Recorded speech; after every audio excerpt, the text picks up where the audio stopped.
Okay, hey guys, welcome to the live. Oh, Charmaine, I left yours all big and everything on there. What? I got to You make you did? the same size. I didn't. Delete. There we go. Anyways, thank you guys for joining us on the live. And tonight, of course, Charmaine and Aspen are in the house. And tonight's going to be about Sebastian Rogers, the autistic boy that's 15 years old. People keep saying 16, but I mean, the parents literally said 15. So, anyways, 15 years old, missing from Tennessee and Hendersonville area. And again, it's another missing person case where it's pretty much been a week, that they've been searching for this child with no trace of him. Anyways, so we're going to get into that tonight. So, thank you guys. Hey, Charmaine. Hey, Aspen. Hey. Hello. Hey. Hey. I just want to say, Charmaine, you look beautiful tonight. Sunny, you do as well. But why is Charmaine like bigger than both you and me? What are you talking about? No, she isn't. Know. She actually isn't, Adam. If you look, like you might. If anyone's smaller, it's me. Actually, so I'll just change that and make. I think it's just because I see her star bright, like shining so much brighter. That It's it makes my hair. Look bigger. It's big hair today. She has like an orb ball behind her or something like that going on. It's the Calgary Flames Sensi. Okay, there you go, right there. See, it's an orb. It's an orb ball. I'm just lucky to be sandwiched between two incredible Canadians. This is true. That part's true. Yeah. Like a poutine sandwich. You love it and you know it. Okay. So we're going to be talking about Sebastian, like I said, Rogers.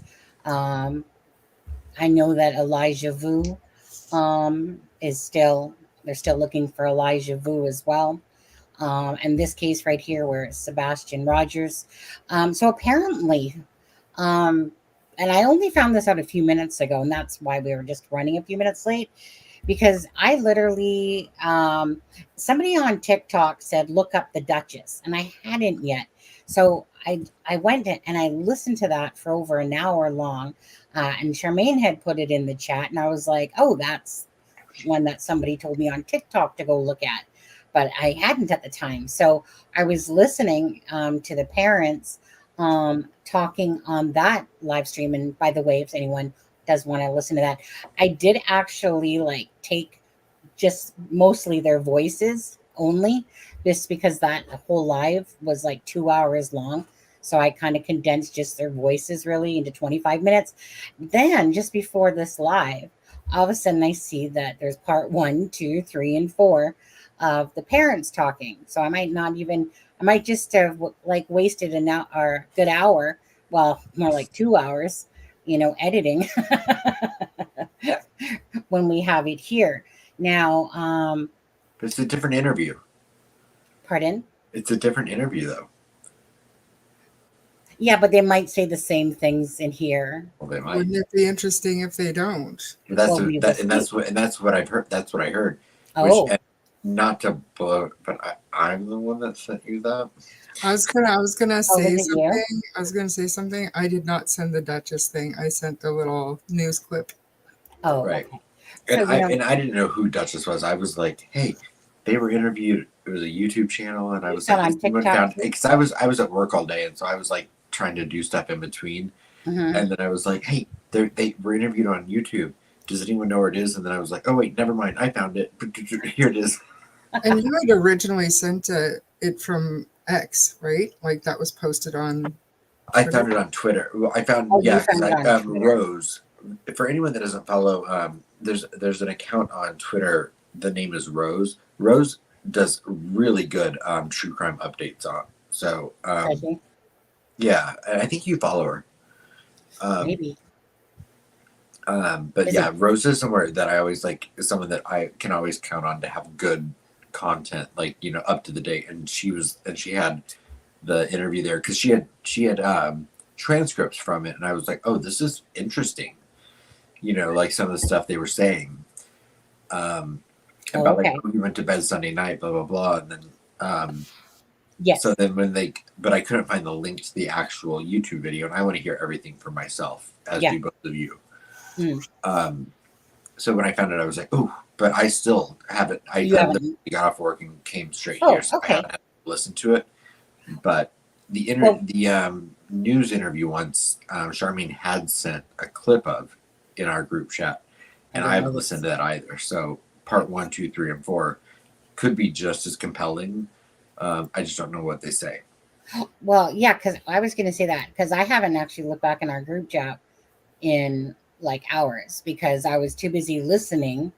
Besides talking to Charmaine just for a second there, but I was too busy listening to the Dutchess one, which was, like I said, over a good hour. And then I took the clip and I was sitting there editing just pretty much their voices for the next hour. So sorry, Charmaine, but you know, I don't get no alert when somebody sends me a message because I typically have it turned off because if I'm recording or doing something, then I don't want to hear that messenger sound go off. Went off once, but it was at a part that I took out anyway.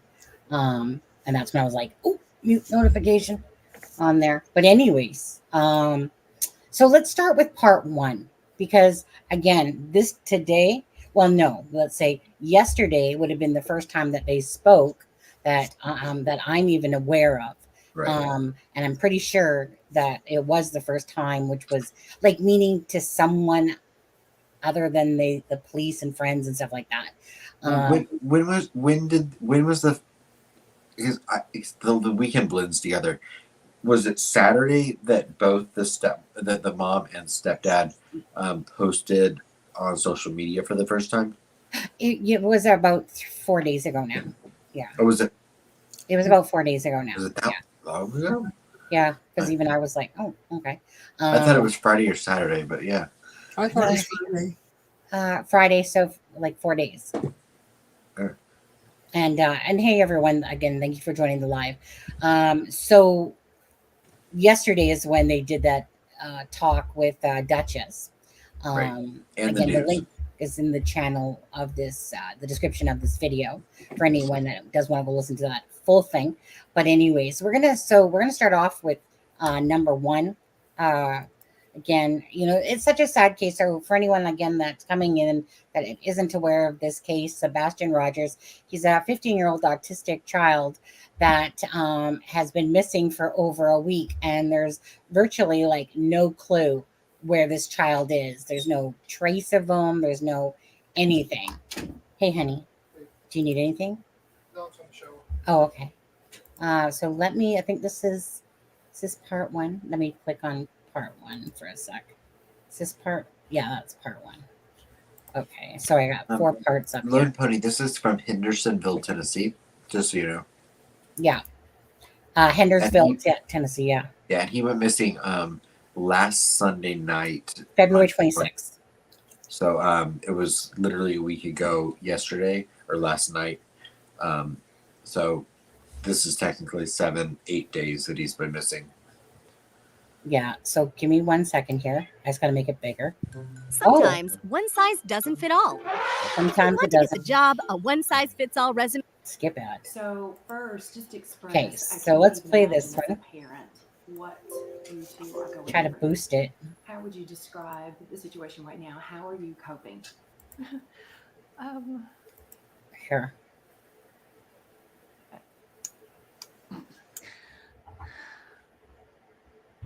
We're on a constant roller coaster ride of helpless and hopeless and many other emotions all in one, and it's a never-ending roller coaster. It doesn't stop. It won't stop until he walks through the door. I wouldn't wish this on anyone.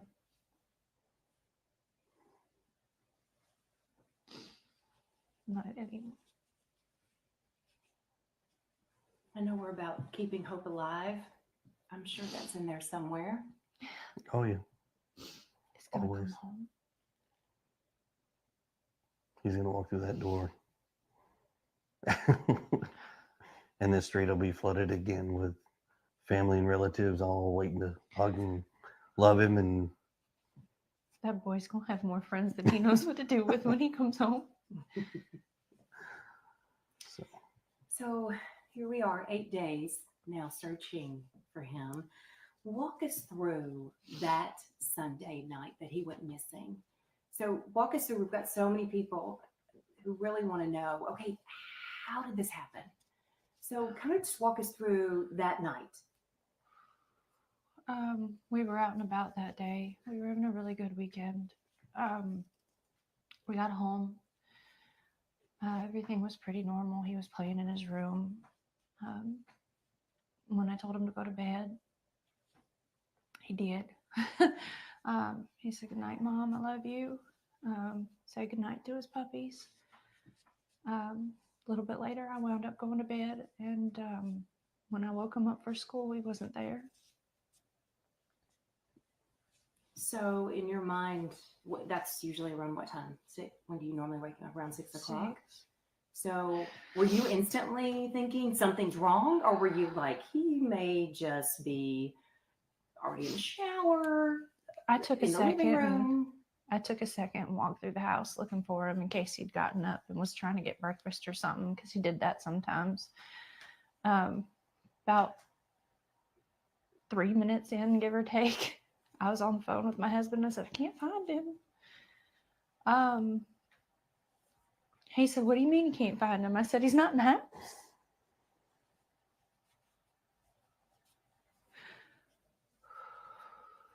And so at that point, is that when you call 911, or what's going through your mind? While we were on the phone, and I was like, is he on the other side of the bed? The normal places he may be in the house, and he wasn't. So I was like, okay, well, hold on a minute. And immediately after that, we called the sheriff's department and made the report. I ran all over the house, outside, inside. I looked in every closet. Within minutes, they were here. They responded within minutes, and here we go. So you said you were on the phone with her, so Yes, you were not home. No, ma'am. Okay. I was at work. I'm a tower crane operator, and I was working in Memphis at the St. Jude project. So it's, I have an earpiece in that talks to my phone. I have another earpiece in that does the radios. So when she was talking to me, it was like, what? I was confused. We talked about where he could possibly be, and then we went from there and led to calling the cops, and here we are now. And within minutes, they're there at the home. Yes, ma'am. It was rapid fire. They had cars. They had cars from here down to the main road, as far as I could tell. So what's going through both of your minds? I mean, are we panicking? Is it this, oh, I think he's probably at a neighbor's house, or what are you thinking? My son doesn't run. He's not a runner. He's never run away before. I don't know why. I don't know why he walked out that door. I mean, he's a good kid. He's not a mischievous child by any means. But there's answers to questions that have no answers, or questions with no answers right now that we are searching for desperately. And we just don't have that.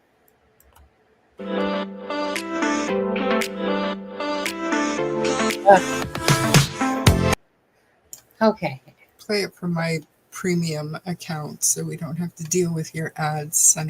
That's not YouTube though. Oh, it's not? Nope. So now we're going to go to part 2. Right. No, it's not, or else I wouldn't be seeing ads either. That's why I pay for premium. But I was just bugging. I know. So let's go to part 2, you guys.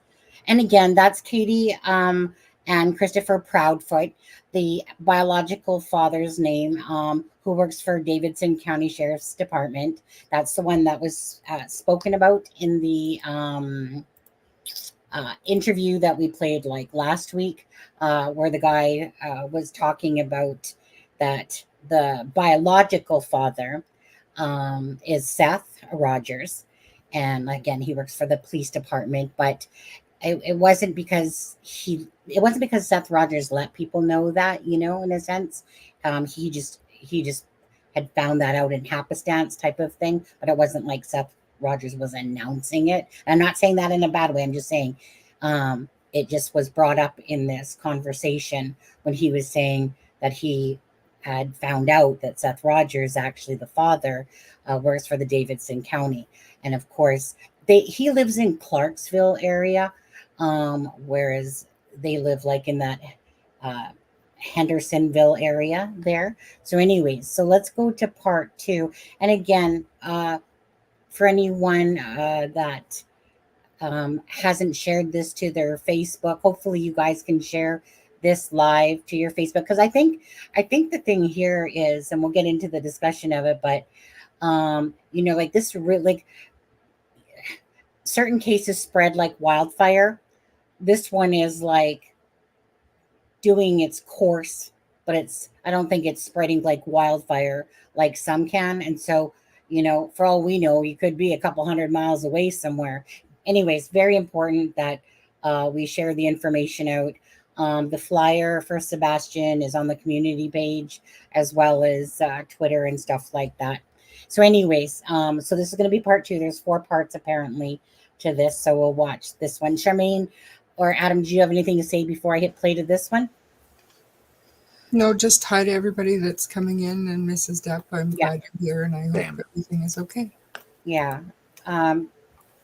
These type of things, especially, this is very worrisome after a week for sure. But we'll listen again to more of what the parents are saying here. Play. That day that you think You hit boost. there might have been a reason he was possibly upset, or something outside that could have enticed him to go outside. Was there anything that came to mind? We've been combing over that day and even the weeks before he left, and I hadn't been able to figure it out. He's that morning he was laughing, he was joking. Everyone we were around that day agreed that he seemed like he was in a good mood. He was behaving. It'd make more sense if we'd been fighting. Or he'd been in trouble, but he hadn't been in trouble. So, I mean, the $1 million question, why did he go? And the other $1 million question is how. What about social media? Was there anything that, anyone he could have contacted? I understand he was somewhat of a gamer, or what was he? There was a video game he loved, right? Minecraft. He loves Minecraft. The game that he has is not online. He has the Switch. We don't, because of how social media can be, he doesn't have accessibility to communicate with folks on internet. I mean, we have a firm belief that we just don't feel that right now he's capable of having that kind of responsibility. Mm-hmm. So, I mean, his phone is locked down, his computers, his gaming. He doesn't have a gamer tag. He doesn't have online capabilities with games. I mean, we've combed every electronic. I mean, we've cooperated with all the authorities as far as anything they've asked us to provide, we've provided, and still just don't have any answers. Did he have any friends that could have possibly contacted him in some way on his phone? All his friends at school have been questioned to my knowledge, and none of them knew anything. So this big question mark. He's vanished. Yes, ma'am. And no one can figure out where or why. All right. So let's talk too about the relationship involved, because the biological father is very much involved in Sebastian's life as well. Yes, ma'am. Very much.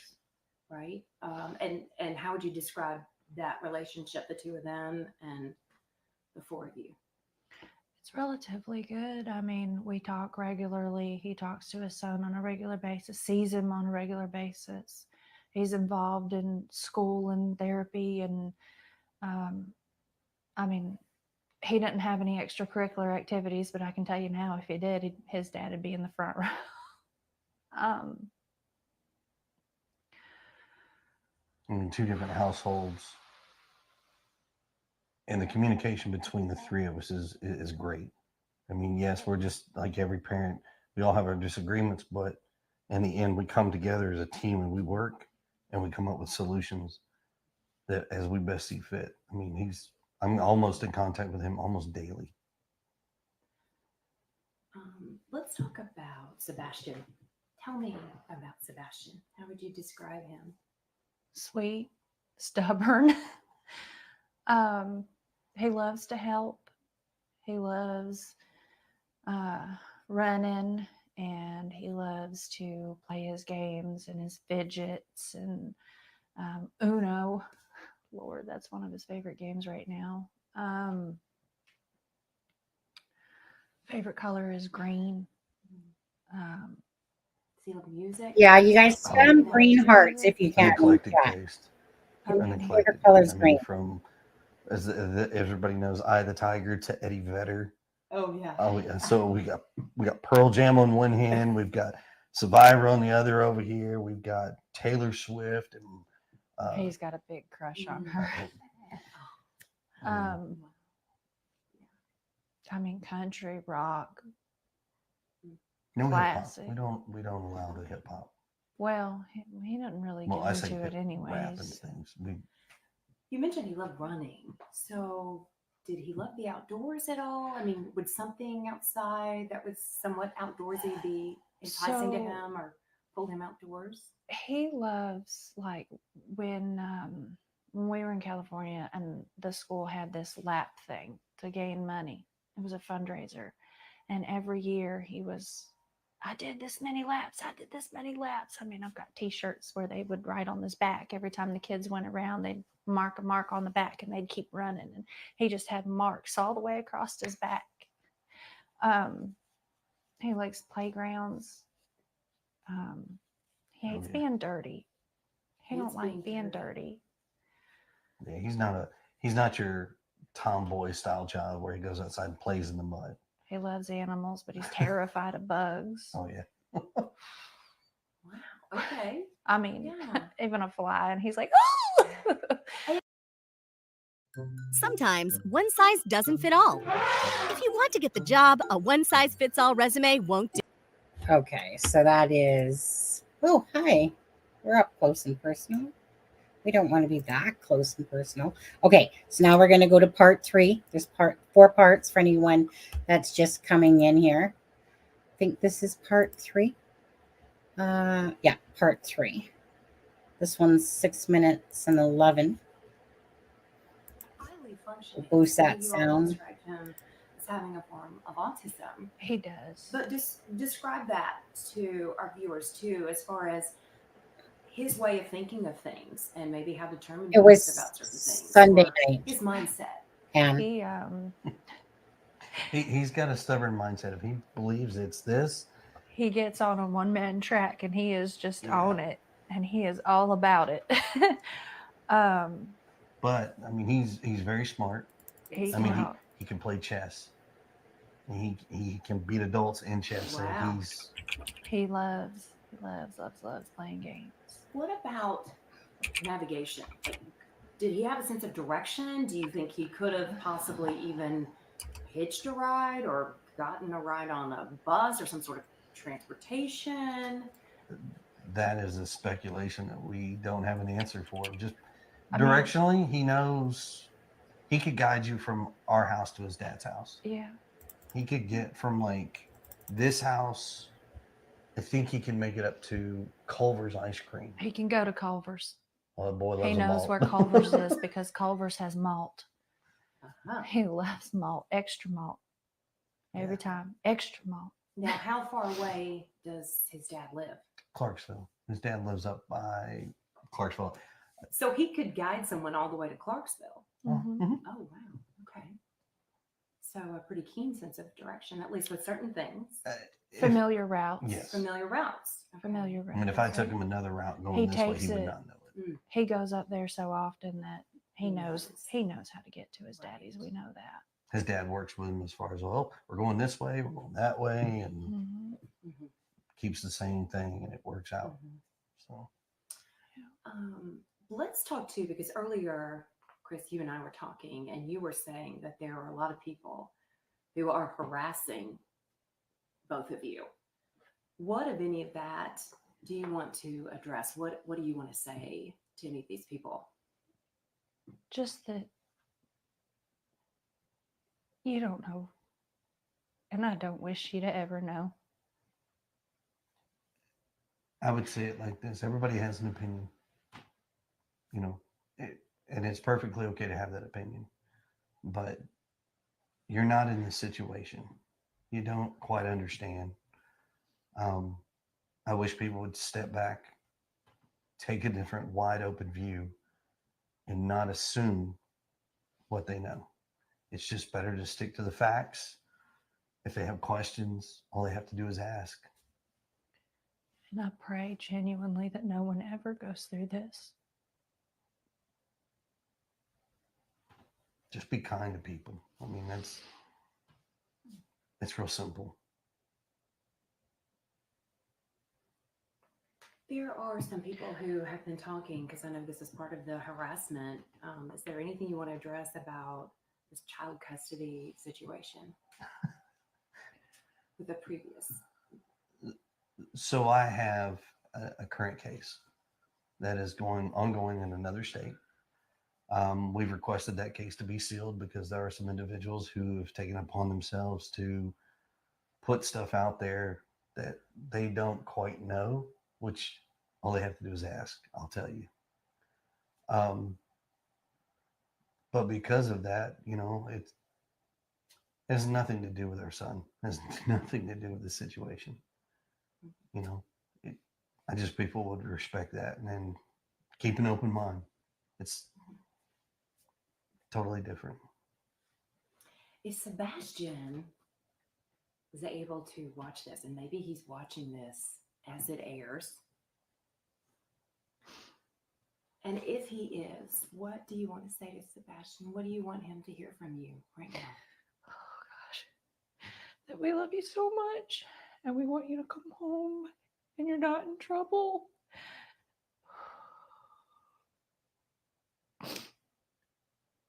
I guarantee you he is loved. And trust me, the open arms are waiting for him to come home. From every parent to every family members to probably everyone in the community. But there's no malice, so we just want our boy home. Badly. But That mama's heart, I know it's daddy's too, but I feel like there's always that extra special bond. Can you walk us through what you're thinking right now? I just want my baby to be okay. I don't know where he's at. I don't know where he's at.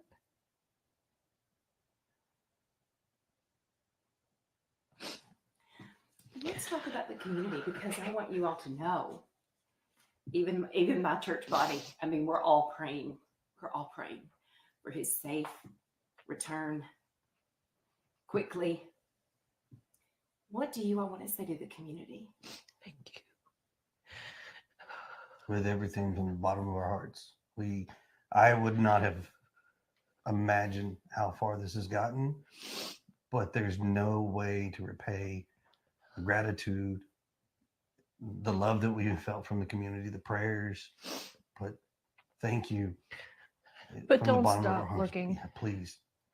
My son is somewhere. This ain't over until he's home.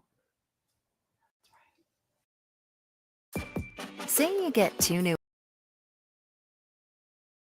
So now there's one more left. Okay, guys. And we'll go back over here. Present. Yeah, Steffa, quit flirting with me during this live. Charmaine might get a little jelly. Did you see that for 2026? She's trying to preempt. I was ignoring it. I know, right? I'm not the jealous kind. So, I know Steffa would prefer to have me as her Valentine anyway.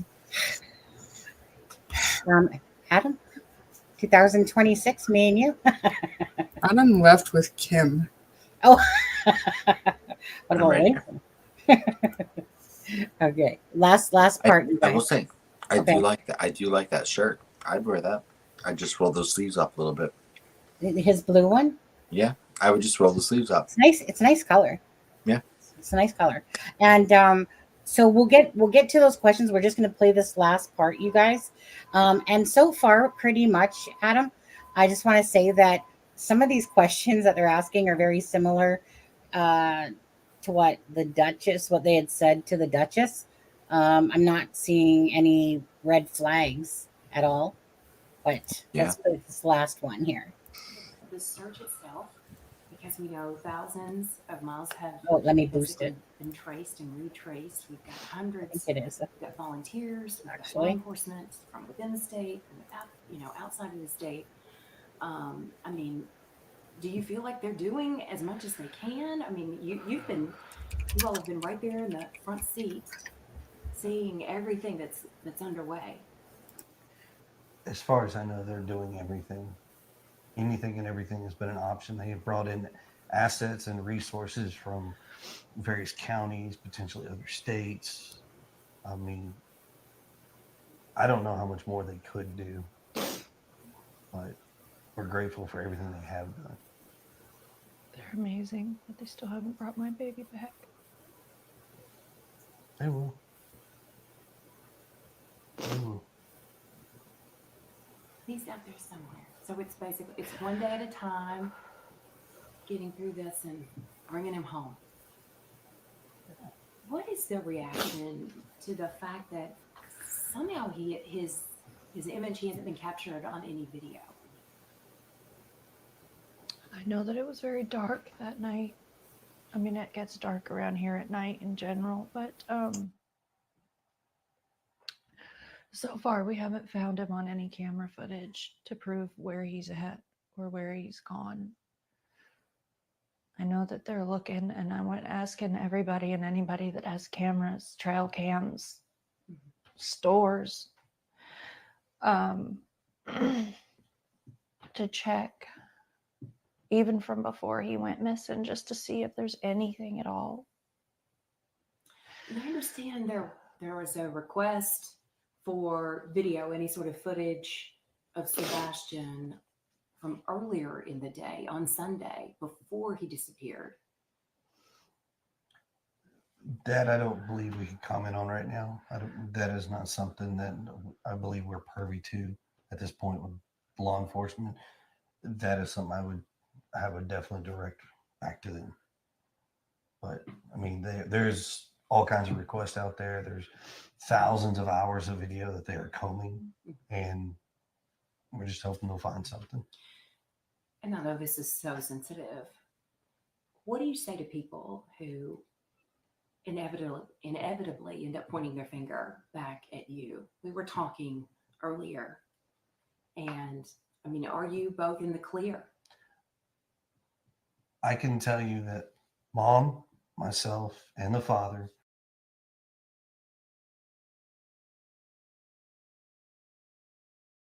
I'm sure what happened there.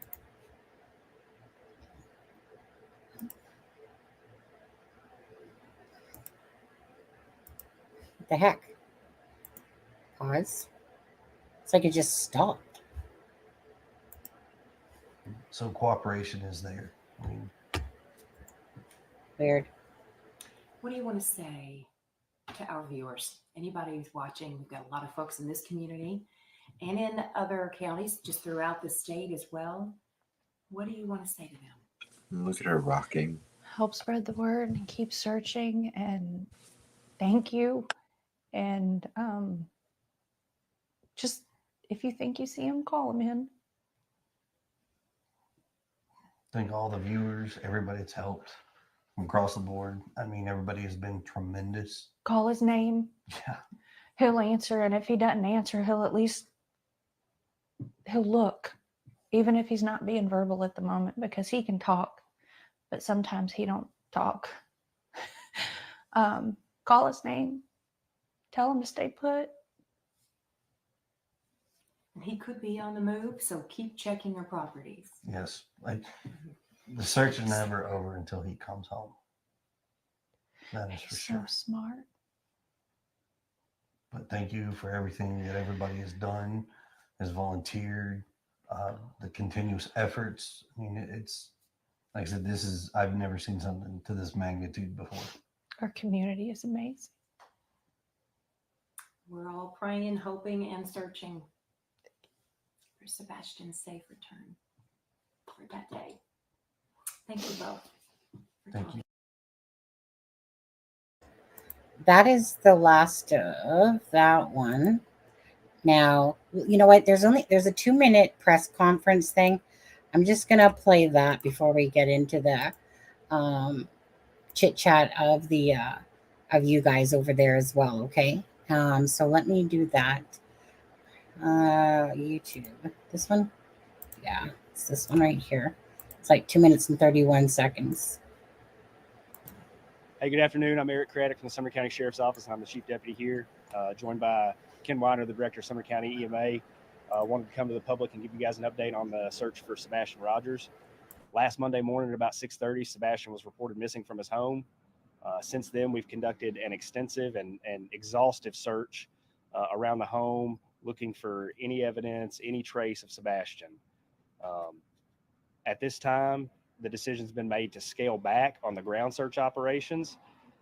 Let me be clear that this does not diminish our commitment to finding Sebastian. This is simply us transitioning from the ground search to the investigative side. We are still committed to finding Sebastian and bringing him home safe. We have no leads, no details to indicate that Sebastian is not alive. We are going to follow up on every lead. We have a planned response if anyone has a sighting of Sebastian. Our patrol deputies will be out. Our investigators will be out. We are still coordinating with law enforcement across the state. We are still consulting with experts. This decision does not come lightly. We have consulted with, and I've deferred to the experts in search and rescue. Every time we've asked, they've said you've done everything you can do. At this time, Director Weiner. Yeah. So we'll continue to have a command post at the fire station there. We won't man it 24/7, but we will have K9 units in the area. We'll have teams ready to go. The sheriff's office will have deputies on patrol, and if we get any report, we'll respond to that location. We'll send K9 to that location and search teams should we get any information. So we will continue, and any tips we get, we will reactivate to the level we need to respond with. I'd like to take a moment and thank all the first responders from across the state of Tennessee that have come out and help us in the search for Sebastian. They've come from as far as Knox County. We've called in the state National Guard to help. The Army National Guard was here to help. If there was a resource we thought we could utilize to help locate Sebastian, we've used it. And we will continue to do so based on the leads that come in. The Sheriff's Office continues to urge families to check your properties, to check your cameras. No detail is too small. If you have a detail that you think is important, please call 615-451-3838. Thank you. Put us back on screen here. And then I'm just going to put that on there. Let that keep spraying her around. So, of course, so just a few pictures. Oh, I'm blurry. Oh, 1 second. Okay. There's a few there. I think there might be a couple things that I don't recall hearing them say that they said it with the Dutchess. Okay. Sorry, I'm just trying to get my camera. Oh, I'm back. Okay. On there. Flashlight. Okay. Most of those same questions were talked about when the Dutchess had Katie and Christopher Proudfoot. Again, Christopher is the stepdad. Seth Rogers is the father that lives in Clarksville, and Katie Proudfoot is the mother. The flashlight. So the mother, Katie, had said that the flashlight was something that Sebastian had one, and he played with it all the time, but it was like a toy to him quite frequently. She says that she cannot find that flashlight, so that's why she believes he has the flashlight with him. And so the stepdad and Katie were talking. He went to bed at 9 o'clock, meaning Sebastian, And about 9:45 till close to midnight, Katie and Christopher were talking on the phone. She had gone to bed. And so between basically 12 till 6 a.m., when she went to go wake him up, he wasn't there. And that's it. That's there's nothing else. There's no scent that was picked up. There's no uh, footage from drones and heat thermals and stuff like that. So it's a very perplexing thing. So you guys in chat, if you've asked a question before, maybe just put it again, um, instead of me trying to scroll back and see. But Charmaine and Adam, uh, very. What do you think? First of all, about like it's been a week, and they literally have no clue. I'm. Are you gonna go, Aspen, or? Let me just. Oh, I was muted. You can go. Let me just clear up one more thing if they didn't say it here. So Saturday was the Costco picture. Sunday they were at BJ's, which is like another wholesale food like Costco Yeah. is, where they had samples and chicken there, new place or whatever. But anyways, because he loves to have the samples at those places. So Saturday the picture was from that Saturday. He again it's Sunday night that we're talking about, from 12 at midnight there till 6 a.m. Monday morning. That's where at some point he left. Okay, go ahead.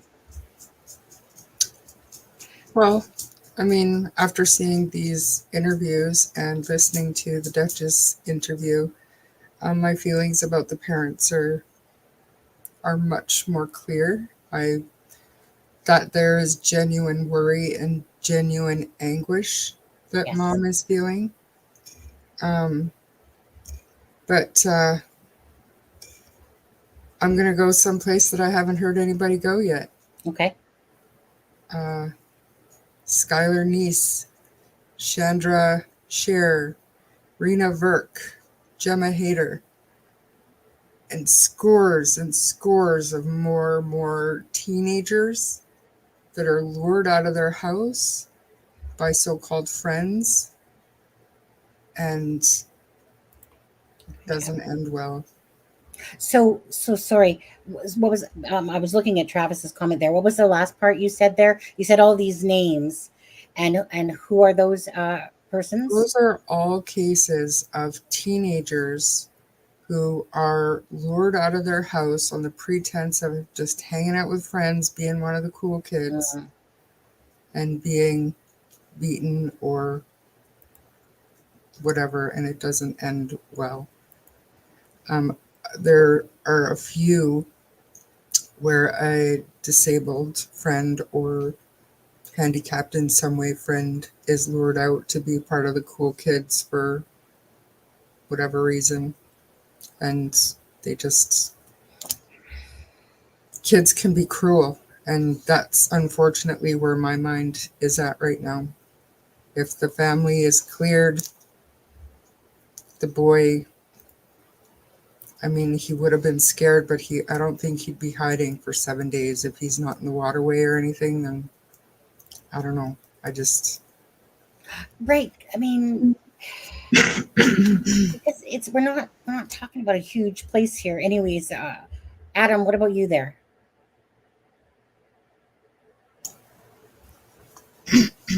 What's your thoughts going on with 7 days, no sign of them anywhere, no camera footage that they've seen? Sharon had said something earlier about a psychic medium saying that he sensed that he was in an old lady's basement near the house. Yeah. I hope so. Because, I mean, look at even the Slender Man case. Those. Wow. I mean, there's so many, and that's kind of unfortunately where my twisted brain goes. You know, sorry, I was on mute again. I didn't see you mute, but okay. Sorry about that. I said to both of you earlier in the chat, someone had put it on Twitter, I can't remember who it was, So, but I was lamenting off of the same thing they said, and it was something that I thought about all along. I never thought there was anything nefarious with this case, um, until I really started to think about the fact that this is a nice area that this kid went missing from. Um, the, the neighborhood itself, if anyone has looked it up, um, presumably these would be houses that would have Ring doorbells. And there's no footage of Sebastian leaving or going anywhere. And then, that on top of over the weekend when the bloodhound searches were going on around the house. To show you guys the area. Yeah, so I started to really think about the fact that, you know what? 1 and 1 is not adding up to 2 anymore for me in this case. And it's not that it should have been originally. It's just that I hadn't thought about it that deeply. I honestly, when I first heard about this, and I said it on 2 of our lives now, that I thought about this case in a lot of ways, not in any way that the parents had anything to do with anything, but kind of like I did with Scotty Morris case, where you had an adolescent boy on the spectrum who ran off and who ended up turning up okay. And I kind of thought that would be the same outcome with this case. And then, as the week went on, nothing happened. It came out that he hadn't been seen on any video footage since he apparently disappeared Sunday night, Monday morning. Like, you're all seeing the neighborhood he lived in. Ring doorbells aren't expensive. It's not uncommon to even see them in apartments anymore. So the fact that you're gonna disappear from this type of street without appearing on anyone's Ring doorbell camera, to me, is sus. He's scared of the dark. And then when I look at the weather conditions in Hendersonville, Tennessee this week, it has been a couple of nights. It's been extremely cold. A couple of times it's been extremely stormy, to the point where it's been extreme weather. And I don't know, like, it's starting to, I would say Saturday is the first time that it really started to sway towards there might be something more going on here than we originally thought. I think it was Friday or Saturday that the bloodhounds came back out and were searching around the house and the lake and the area. And ever since then, I really have not had a very easy feeling about Sebastian's case anymore. And I'm not saying the parents had anything to do with it. I'm just saying I didn't even consider it to be a possibility, really. But over the weekend, I thought, you know what?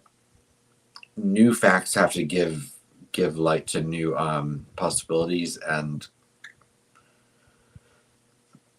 I feel like now we have to look at other options. And there could be, sadly, options that involve something happening to this boy. Well, yeah, and I want to put out there, Mrs. Steffa, who's I think Steffa always looks to that conspiracy side a little bit more. So the families their home has been searched like 10 times because there's literally just been no sign of them. They have been vetted by the police, and the mother, the stepfather, the actual father, like, they have been looked at, and they have nothing to say, like, in a sense, besides that they are that they have not basically they have nothing to do with it. That they have been probably put through the ringer, like as you know, we all know that the police instantly look at the family circle right away first, you know, and gone through. They have, sorry, the word that they used was that they've been, you know, cooperative through the whole thing as well. I South so I agree with Ivy and Charmaine and other people on this one. Oh my God. You know, I've meant to message you a few times, buddy. Um, because it's like you just sometimes just disappear forever. And so my bad because you know I'm getting older and I forget, but it's like I remembered and then I forget to actually do Hey, it. Sonny, It's wait. been Who's that? Wait. What's that? What is that name on the screen? I know I think it's someone named Analysis of Crime with CD. I'm not. Wait. It sounds familiar. Right? It's like an old friend or something like that. That came out No. of the woodwork. Did we date? You know what? You're not his type. I Wait. am. You're not. Cameras anywhere. Wait. I think it's all coming back to me now. Pics taken on Saturday. Doesn't add up. Travis asked if you could go up and give like a bird's eye view of the area. Like, can you do that? I'm sure you can. Yeah. Okay. Of this area here. Yeah, just of the whole neighborhood. Oh, okay. So, well, I mean, we can just take a Google walk. So, you know, it's a very nice neighborhood for sure. You know, it's on Stafford. Just a nice area here. Now, I don't really want to go to the front of their home. People can go look at it. Well, it's this home right here. This would be the home of Chris and Katie there. So I just only because they had asked reporters not to like show the front of their home and stuff. So if you guys want to go Google it yourself or something like that, feel free. I tried, Travis. So I'm gonna respect that just because I heard them. If I didn't hear them say that, I would you know show it probably anyway. I didn't show it in my last video, so I'm just gonna respect that privacy. But anyways, that's the home there. And so is it possible to go up above and look down on the neighborhood? Oh, you wanted me to do that? Yes, Yeah. please.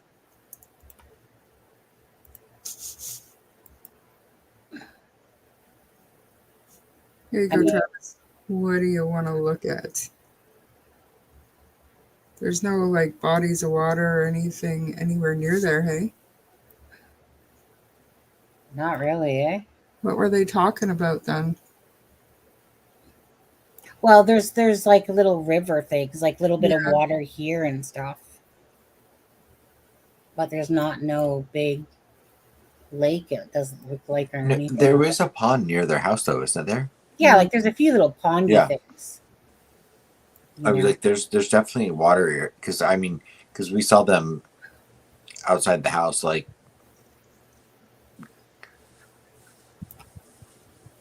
Creeks. Okay, and so yeah, and Yeah, so like creeks. One of the creeks is on the thumbnail that we did tonight. It was them searching the creek bed. Yeah. So the biological father, you guys, he lives about an hour away over here in the Clarksville area, and that would be Seth Rogers, which is the biological father. And again, for anyone coming in, they have said that that honestly that they have almost like this more of an otter relationship because they all get along, you know, for the most part, really well. The dad has him every other weekend. It sounds like these parents, contrary to what anyone else think, this is my thoughts now. Sounds like they were, you know, very much in control. He didn't have social media, you know.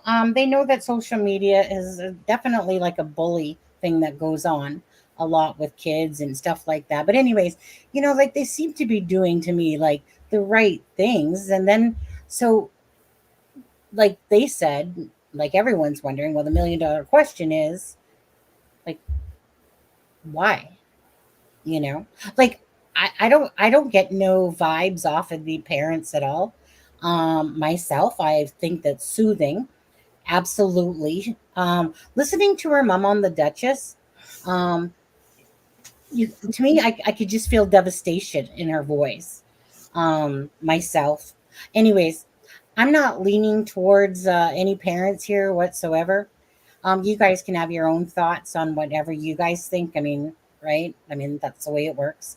And but I mean, if you, okay, so this boy is autistic and can be nonverbal, and he's um, very structured in his behavior and his rules at the house. An autistic boy, in my opinion, and I'm not a healthcare worker, but they would need something to trigger them to do something out of the norm, to go out of their comfort zone. So if there was no arguments in the house, if he wasn't in any trouble, to me, it makes the most sense that he didn't just decide to go for a walk. I think that, in my opinion, makes sense to me that somebody, kids probably lured him out of the house, or something happened in the house to spook him, to make him go if he left on his own volition. That's just my opinion. That's what makes the most sense to me. Um, Taking into account that he was a sometimes nonverbal autistic boy. mhm. They don't have the confidence or the adventurous, most times adventurous desire to go out and explore, especially on a school night. They're very structured. The stepdad said they're very strict. You know what I'm saying? I don't see that with an autistic boy. Yeah. Those houses are far enough back from the streets that on a dark, stormy night, while not caught on a car camera, picked him up. And what's the weather been like? Like, I know this is Tennessee, but Well, is it, because it is February, March? Is that a worry? Like, yeah, it was a worry. That's why they, because he doesn't have his medication, and the weather, was getting was quite brisk and stuff and like no that. food and no water? I mean, that to me just once it doesn't. He's not that. He's he's not a non-functioning autistic boy. He's a functioning autistic boy that can be nonverbal. So if he's hungry, if he's thirsty, if he's cold, he's not going to stay hidden. Like, this isn't good. No, and that's just it. Like, I'm kind of perplexed here because I thought that they would find him in a, couple days type of thing with this case. It's been 7. They're scaling back the search. They've literally, Right. in a And sense, technically tonight's been 8 nights. So why, Aspen, Yeah. why did they come out with the information that the bloodhounds couldn't find like a track for him, like a trail for him? Well, no, I never said that they couldn't find a trail for him. I was alarmed when 7 days in or 6 days in, it was over the weekend. I think it was Saturday that the law enforcement, they brought bloodhounds back to the home, Right. and they did like 8 hours of searching with bloodhounds. No, I know, and I didn't like. I thought you telling us was not the first time I'd heard that. Like, I've heard Right. that. So to me, they kind of went public with that information. So Well, it the makes the news captured it like live on television. okay. Because they brought crew. They brought, I think, 15 to 20 people back to the family's home, and it was Friday or Saturday, and I apologize for not remembering exactly which day it was. Mhm. But they then spent the majority of the day.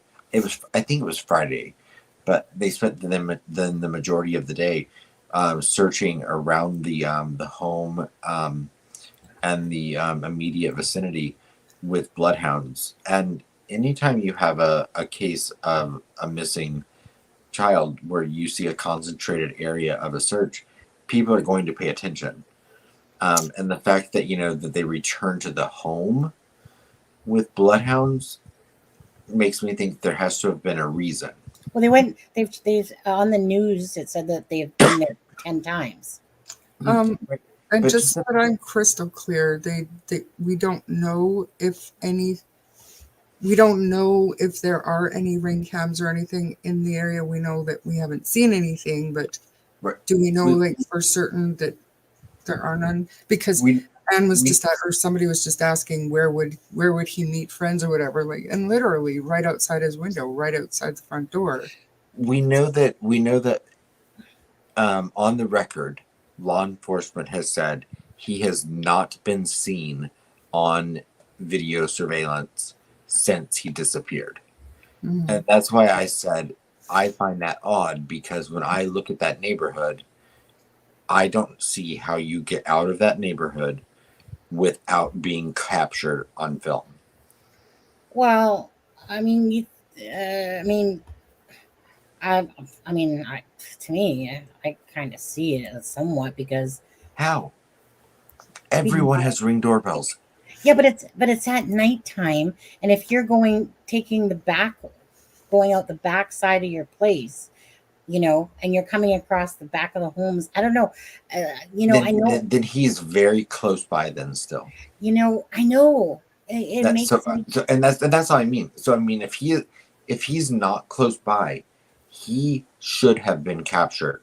I'm just talking logic. He should have been captured on a video. Unless he left his house and got into a vehicle right away. But even then, have you looked at Ring doorbell that you can see people in cars? Mm-hmm. So let's go back to this. Okay, so his phone was left at home. He didn't take that. Right. Now, so obviously, if there was a message, he doesn't have social media, but obviously, the parents had said that he literally had no friends. For Christmas, what he wanted was friends. He has a couple of friends, I know, right?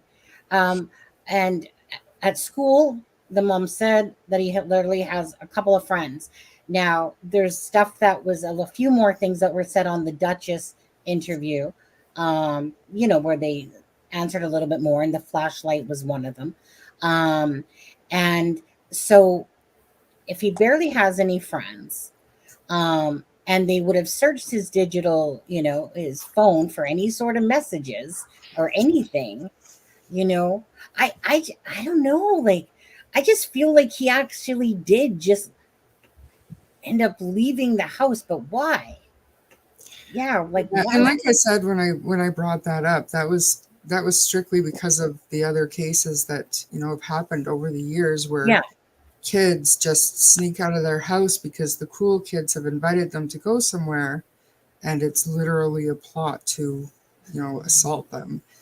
And an autistic boy ain't, from what I know, and I mean I could be wrong, but they're not adventurous, they're not brave enough to venture off on a Sunday night to go and do whatever by themselves for no reason. Sorry, no 15-year-old is surviving in the elements for 8 days in cold nights, and then extremely stormy nights, but without being seen somewhere. Right. There's no, without no food, no water. There, even Scotty Morris, he took refuge in a storage container or a semi bed.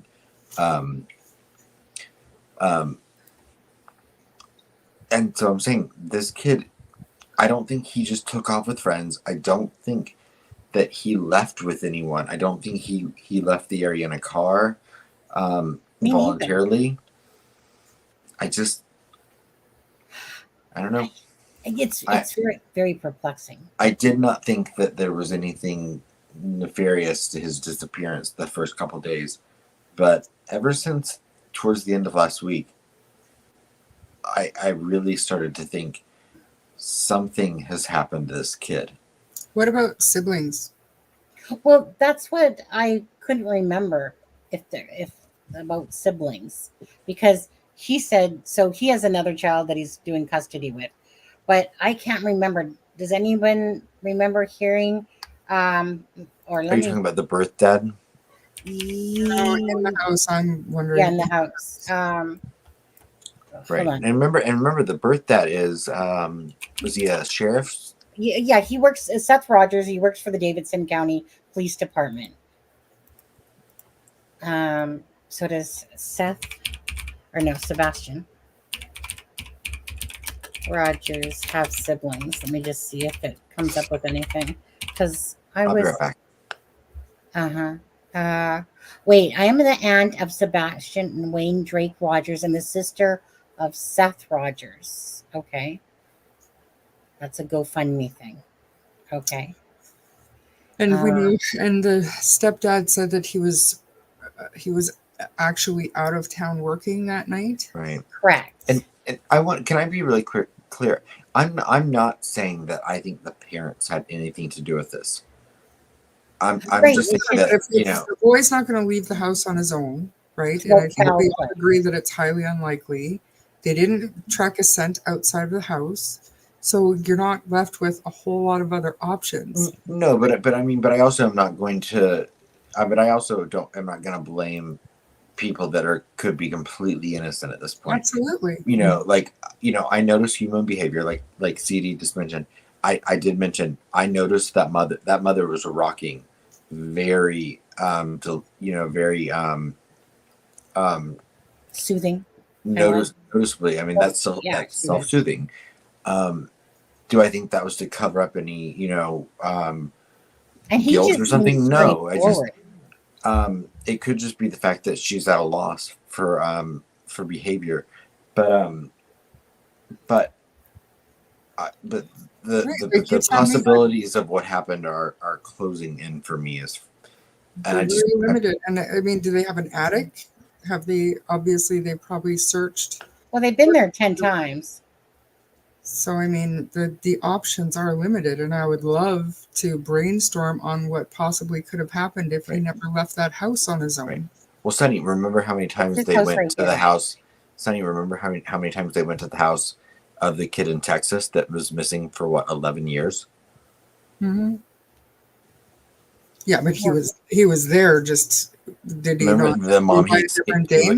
He had to sleep in the bed with the mom, and again, I'm not comparing the two at all. Okay. No, he was going on. He was going by his cousin's identity or something. Right. But remember how many times the police had been to that house several times over the years. Please, give me a break. Now, for me, like I said, I'm not placing no blame on no parents or anything like that. But I do think that, so I'm either thinking two things in my head, and you guys could put all what you guys think there in chat. I think that either he somehow miraculously went on this long walkabout and he's totally out of the vicinity of the search, which is just whatever, only because someone in the Dutchess put up a comment that said that there was two autistic missing teens, and one was found 8 days after, and another one was 200 freaking miles away from his home, but they were both found safe. I keep thinking, okay, so he's, I was thinking, Charmaine, is he hiding underneath somewhere, of somebody's house? I don't know that they have bottoms like they do here or can, but these houses all seem to look like they're, underneath someone's porch and stuff like that. I mean, they're asking people to check their yards, a couple times a day just to see if he's in a shed. But the thing is that the kid needs food. He needs food. He needs water. He needs his medication. So, I feel like they've probably, I don't know. I feel like they've done a good search. And it's kind of then you kind of run the well dry in the vicinity that he should be in, and there's no video cameras. I mean, it is perplexing, definitely, because that now I'm starting to think, okay, like, is this kid alive or is he dead? Um, and it's just horrific. Like, I feel so badly for any parent person that ever suffers through either a missing child, because because you put yourself in the shoes, or someone that's had their life taken and that their bodies are never recovered. It just, honestly, it just is the most horrific feeling that my heart feels for any of these parents or people. So I don't know. I'm perplexed myself because, like, this kid just leaves the house at 12, between 12 and 6. And usually, like you said, Charmaine, usually they're used to like a sort of routine. Um, the stepdad, when he's talking, he just comes off to me like he's, just being open and honest, to be honest with you. She seems like she's absolutely, of course, beyond belief devastated. I have no idea about Mr. Seth Rogers, but he is, works for the Davidson County Police Department. So I don't, I'm like,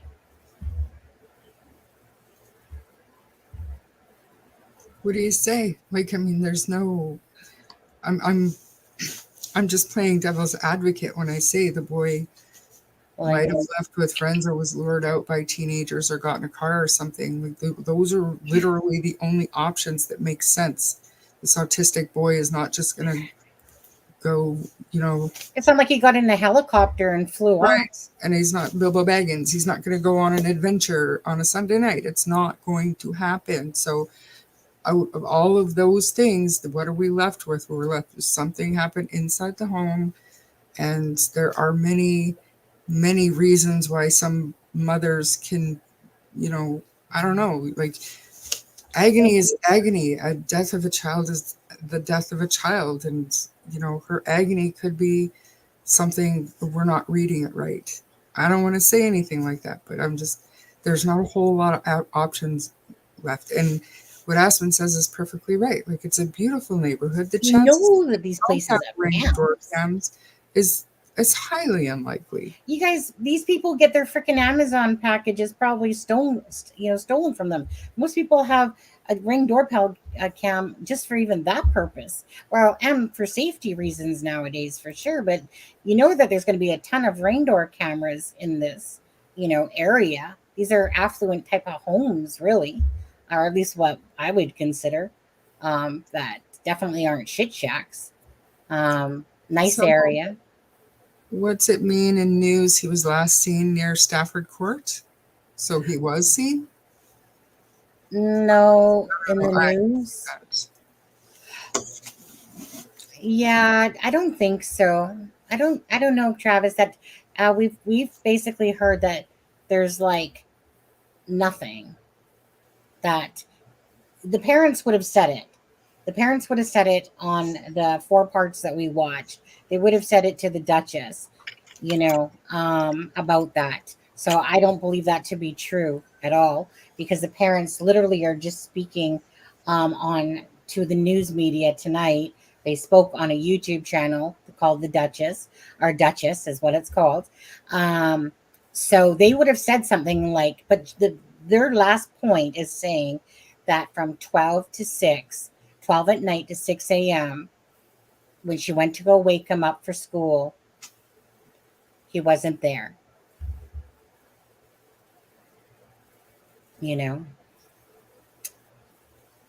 So no, they would have said something different tonight, and they didn't. They would have said about him being seen somewhere else. Yeah, so I agree, and this doesn't have a parental vibe to it to me. Like, she really does seem devastated, but like I said, if anything happened inside the house, she's still his mother and she would still be devastated. I'm just not feeling no vibes towards parents on this one, and I don't even. His name and Stafford Court, and tell me what you got. It was an original press release. Google his name and Stafford Court. Oh, but you don't think I should trust the parents? Oh, well, I don't. I mean, This is a Stafford YouTube Court. channel. We're not going to solve this crime. Hopefully, we get the word out so more eyes are looking for this boy. But it's all speculation, right? So It we're was not the original blaming press anyone. release. I think there was a lot of missed things in the original. But again, the parents, like, like, no offense, but I just don't feel like Googling it, knowing that the parents said that the last time he was seen was basically at 9 o'clock when he went to bed. And they would have known if they would have said something. The police would have said something about him being seen. And let's actually just go off of that for a second, because they are, if you noticed, and they said it on Dutchess as well, that they're going back earlier in the day or probably the weekend, for whatever reason. But of course, the parents, like they said tonight, that they're not supposed to talk about it. So right now, it's kind of like, they have to respect, of course, what the police is asking them for.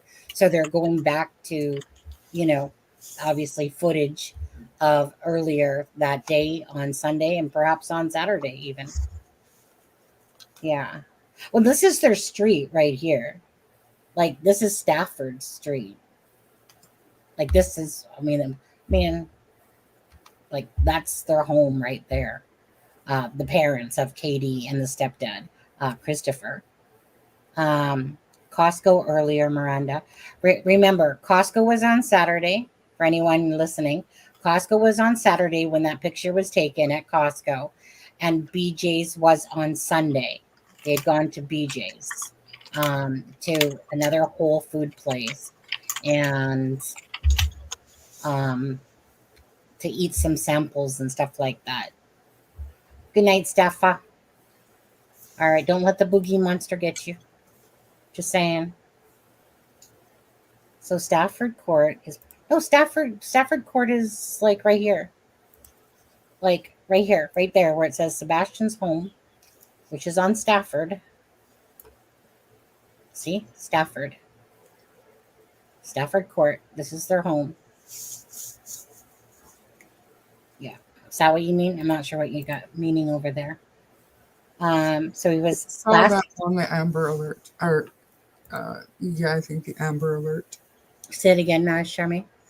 They saw that street on the Amber Alert, so I was wondering, okay, where was that? So that's the street that they lived on, and that's where he was last seen. And the store that he was last publicly seen in, I believe, was Costco. He was at with his family earlier. No.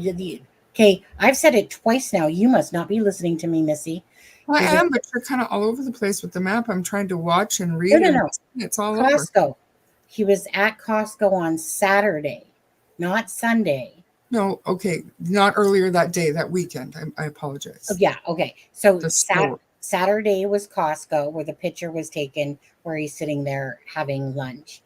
Sunday, which is the day he disappeared at nighttime, they were at BJ's, another place like a Costco.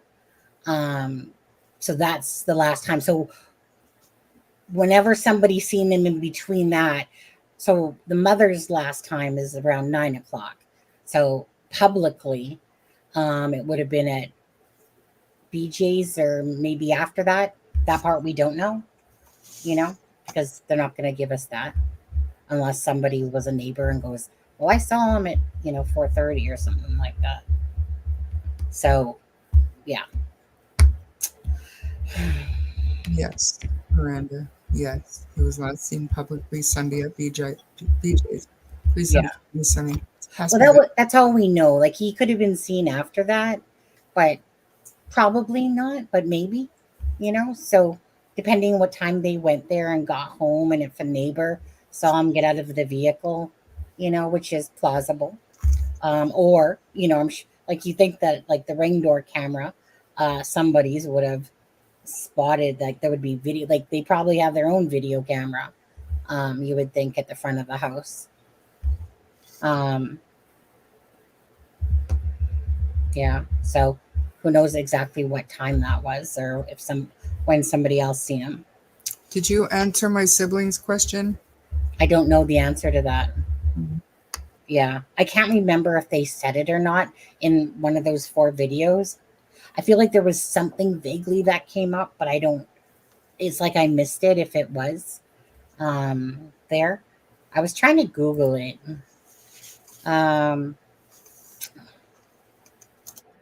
Yeah. I don't know. Do you guys want to listen to the other clip of the Dutchess and see if there's anything else that you guys get from that, or no? It's, for the most part, it's pretty much the same, besides a few things maybe, perhaps. Where's Adam? I don't know. He's on muted over there. I'm right here. Yeah. I don't know.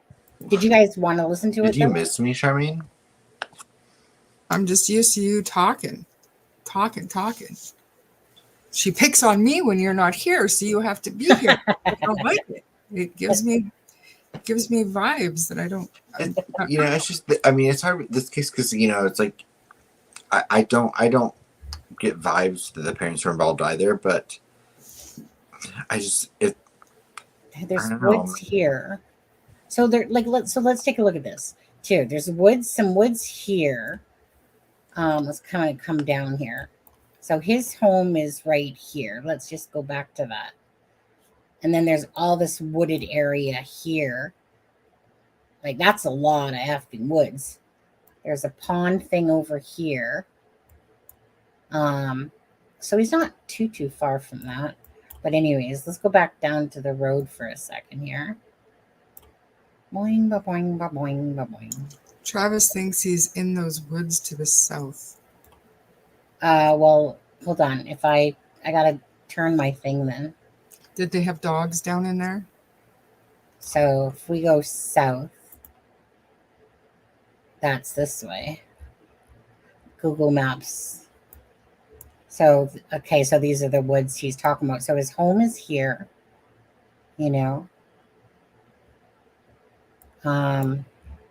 That's a whole lot of woods.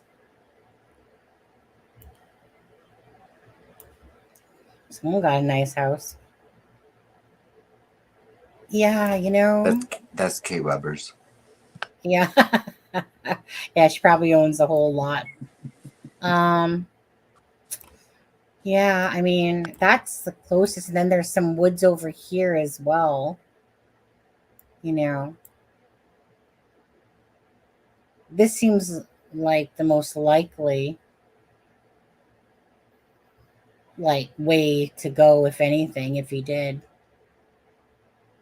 I don't know. It's just, I mean, they've had drones, heat thermal, going on. I don't know. Like, I don't know. He didn't fly out in a spaceship. We know that. It just seems odd when you have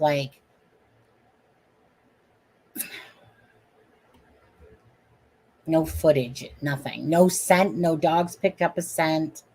And maybe it's because the dogs, there's so much scent of his that they don't know which way to go. I don't know how that works. I think Travis might have a psychic in his tight pants. I'm not sure what's going on there, but he's pretty confident. He's 2 blocks from those woods, and that's where a 15-year-old on Spectrum would go. Okay.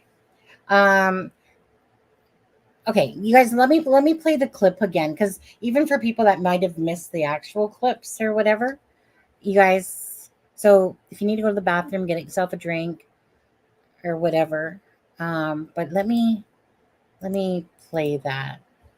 Some people are saying sure, and there is probably maybe just to rehear kind of things again anyway.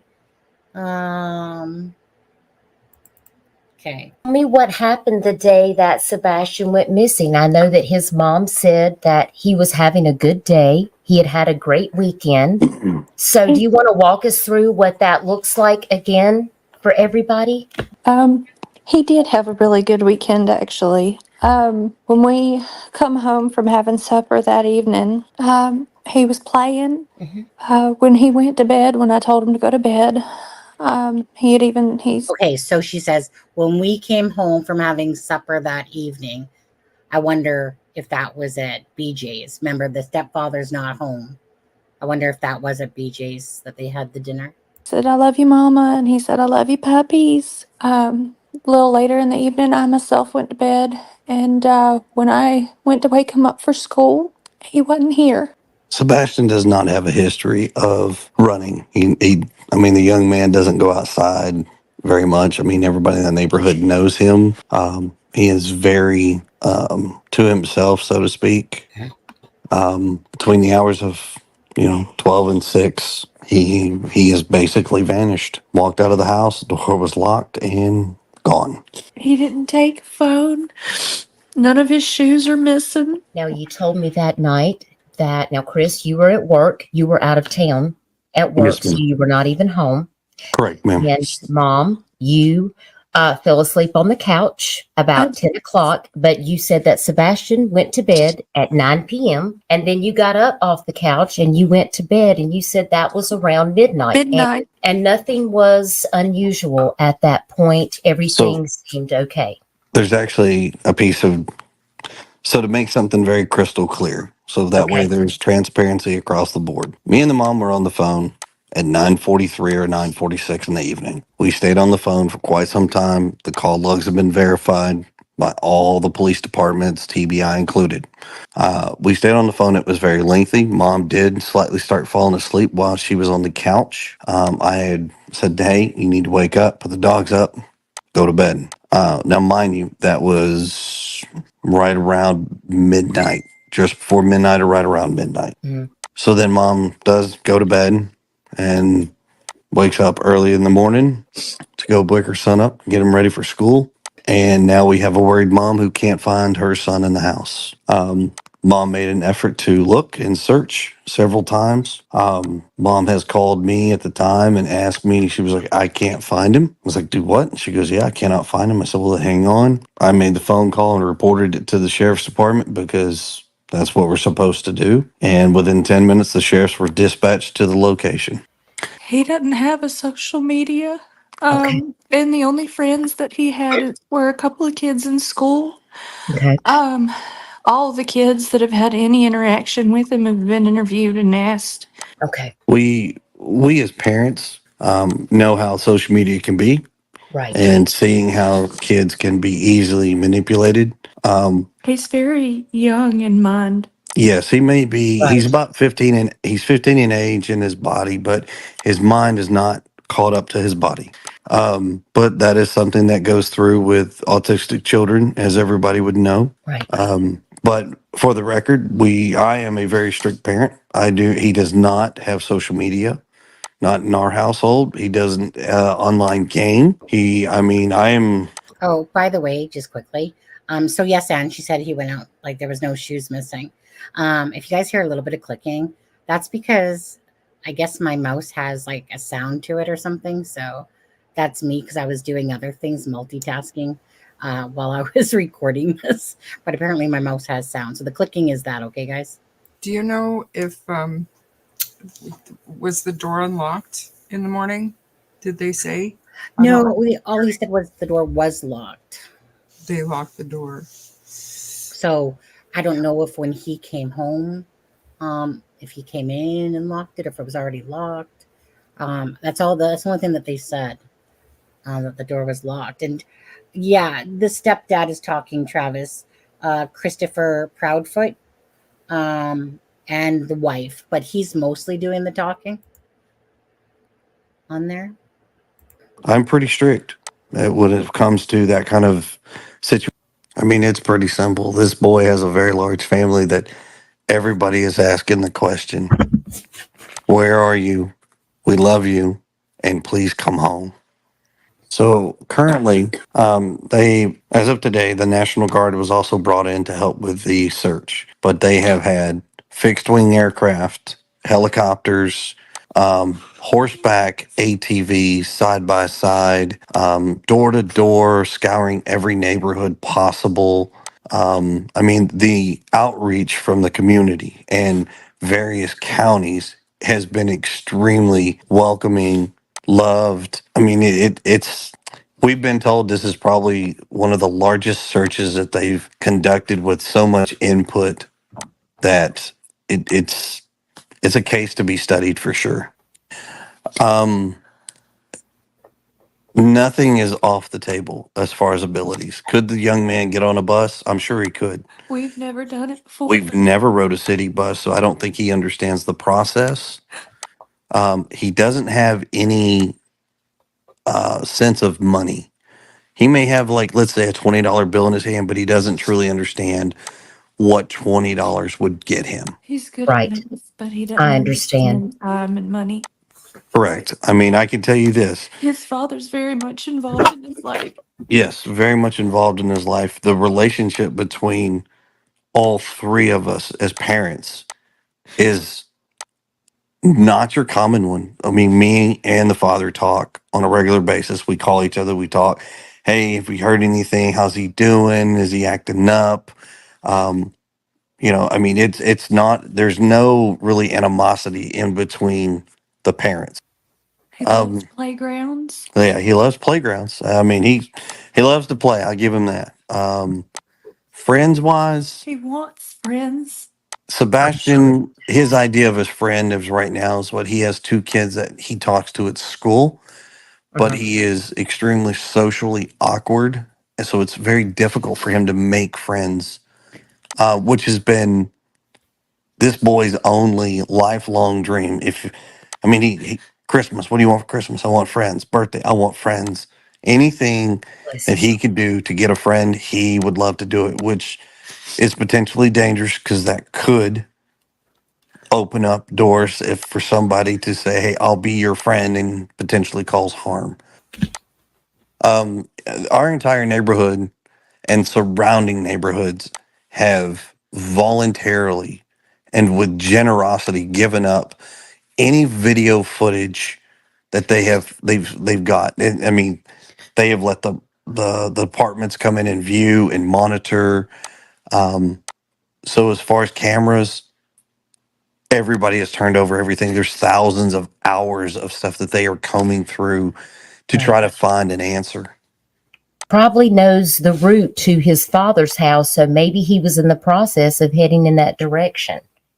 That has not been ruled out. I mean, like I said, the search that they are conducting is extremely widespread and thorough. So nobody is ruling that out as a possibility. But normally when he wants to go to his dad's, he just says so. And we just call his dad. Yeah, I mean, it's dad will come down here. We meet him halfway. I mean, he's never wanted to go to his dad's and not been able to go. Let's put it that way. Right. And I did see a post on Facebook that it looked like everybody was asked to wear green on Friday because green is Sebastian's favorite color. What else can you tell us about Sebastian? He is an avid Minecraft fan. Loves the color green. He's got the goofiest and quirky smile in the world. I don't think anybody could mimic it, to be honest with you. He looks like he's such a sweet young man. So he's a fish in the water. I'm gonna tell you right now that but here's the distinction. He is not a child that likes to get dirty. He can't stand his hands dirty. He can't stand bugs. He is fearful of flies and things. So if he swims, he is a pool kid. He's not I'm a river and a stream kind of kid. He is swimming pool bound. So the FBI is not physically on the ground. Somewhere in one of the news clips, I think it was reported that the FBI had made it on the ground. They're not. TBI, Tennessee Bureau of Investigations, has reached out to the behavioral analysis team or their CART team, and they are trying to work with them from a distance. They're not physically present, to help in any way, form, shape that they can render their assistance. This case is very extremely unusual. Like I said before, we are pretty strict when it comes to certain things. Um, as far as comms, communication, electronic devices, Mhm. there was only one phone that he had. It was extremely locked down. He had access to his phone, his text message, to only his contacts list, a camera, and a calculator, and that is it. He's a pretty happy kid usually. Yes. So when it comes to address her question as far as wells and things, I'm sure there's plenty of those around here. They're searching them. They actually pulled data for all the caves, underground voids, all of that stuff that could be accessible. They've brought in teams from all over the state that specialize in either cave explorations, Recoveries. water recovery rescues. We don't know that they have drained a pond. I can say that much, but they Okay. have searched, Dived them. they've dived them all for sure. They've Okay. walked, I couldn't tell you how many miles of creeks and Cameras. waterways, and they've used cameras. So I wonder, could he swim? I don't think we know the answer to that, do we? I've heard that he was a really good swimmer. Did you? Mm-hmm. Okay. The sewers. It's not really the sewers they're looking in. It's the drainage pipes. Nobody. So that's for clarification. Sewer pipes. We're not going to find a child in. Those Right. are enclosed and secured. But the runoff, water runoffs, were all searched by a dive team. As a gamer. So, and Gabrielle, I believe that you guys were at the Costco on Saturday. That's when you took the picture of him, correct? Yes, my Okay. wife was at Costco on Saturday. Yeah, The not shirt Sunday. that's in the flyer where it says Optimism was on a Saturday. They were Okay, at good. BJ's on Sunday. Okay. And what And is when it that? comes Is that a to, restaurant or? no, they are all wholesale, like a commissary style stores where they sell in bulk. Oh, okay. Okay. So Costco So Saturday, BJ's on Sunday. yes, He ma'am. loves to eat all the samples, and BJ's is new, so I took him. You're a good mom. And when it comes to like the one mentioned about Minecraft, like I stated before, he does not have any way to come with anybody on any form of online gaming. That is extremely restrictive. We don't allow that because of what can come of it. They combed all of the electronics. I can tell you this with no hesitation. Anything and everything we have given to the police and any other law enforcement to have them completely scan, uh, validate everything, and they are currently. I mean, everything is empty. I mean, they were like, "You guys are pretty good at." I said, "Yes, sir. We don't believe in allowing the kids to communicate through social media or through any type of gaming." Looks like Missing in USA says, why are they wanting camera footage from Sunday afternoon? Because That we cannot release right now. okay, That is I not something that understand. has been authorized us to Right. put out to the public. And we respect that 100%. Ginger Snap says, I was reading that his favorite song is Eye of the Tiger. That's a great song. He's got an eclectic taste of music. He's a fan of Eddie Vedder. He Oh, well, likes he's Survivor. Oh yeah, I mean young man has a very eclectic taste in music. And you told me that Taylor he Swift, loves to play chess. Carrie Underwood. And he loves to play chess, He has a right? crush on Taylor Swift. Ooh, he has her boyfriend better watch out then. Was 911 allowed to be called? Rhonda asks. On the cell phone, is that what she's referring to? Yes, I believe so. Is that what you're asking, All Rhonda? all devices that have communications have the ability to call 911. Believe it or not, most cell phones that are not even connected to service have an ability to actually call 911. Yeah, you can pick one up off the shelf at a store, and most will call. Yeah, that's become a federal thing. That's not a service provided. That is like a federal thing. We Right. wouldn't restrict safety features even if we could. Yeah, safety is not restricted in this house. Um, I have no malice or ill intent toward anybody. Everybody has an opinion. Of course. But what is factual is that the father, the mother, and myself have been extremely cooperative. We have been vetted. We have been checked out. We have been questioned and everything of that nature, and literally have been cleared. There is no wrongdoing. There is no negative input from the parents or any of the family. You know, it's hard for a lot of folks. I mean, I will be honest and say this out loud. I have a custody case that is currently going on in another state, which has been brought to public light because people feel that they want to judge and think that they understand what's currently going on, and they don't. Because of that, I am being looked at in a very foul way. Um, I I don't need to repeat anything that's being said, but Right. you know, But and it's people that are perfectly there's okay. people that's Okay, we're it we'll figure it out. We get it back every once in a while. okay. Yeah, I understand. I understand. He's high functioning. I mean, he's fully able to hold a conversation, and he walks and he loves to run. We without publicizing our address, best I can tell you is we are off by the beach area, and that kind of area is where they've predominantly been focusing their searches. Right. When it comes to the special button, no. Just so some parents are aware, even if you lock down your child's phone, some children can actually turn their phone into safe mode, which would bypass the parental locks and then allow a child to go on the internet.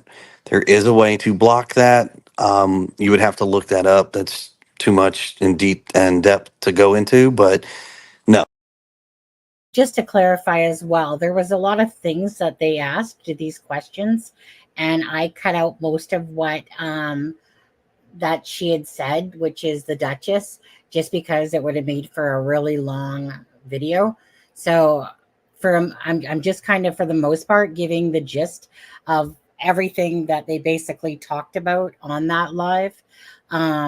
So just letting you more hear the answers to the questions that they were asked. And so that, and whoever said that there about the parent, about him talking about that case or whatever, it's because, sleuths are putting that stuff out there, that information. Okay.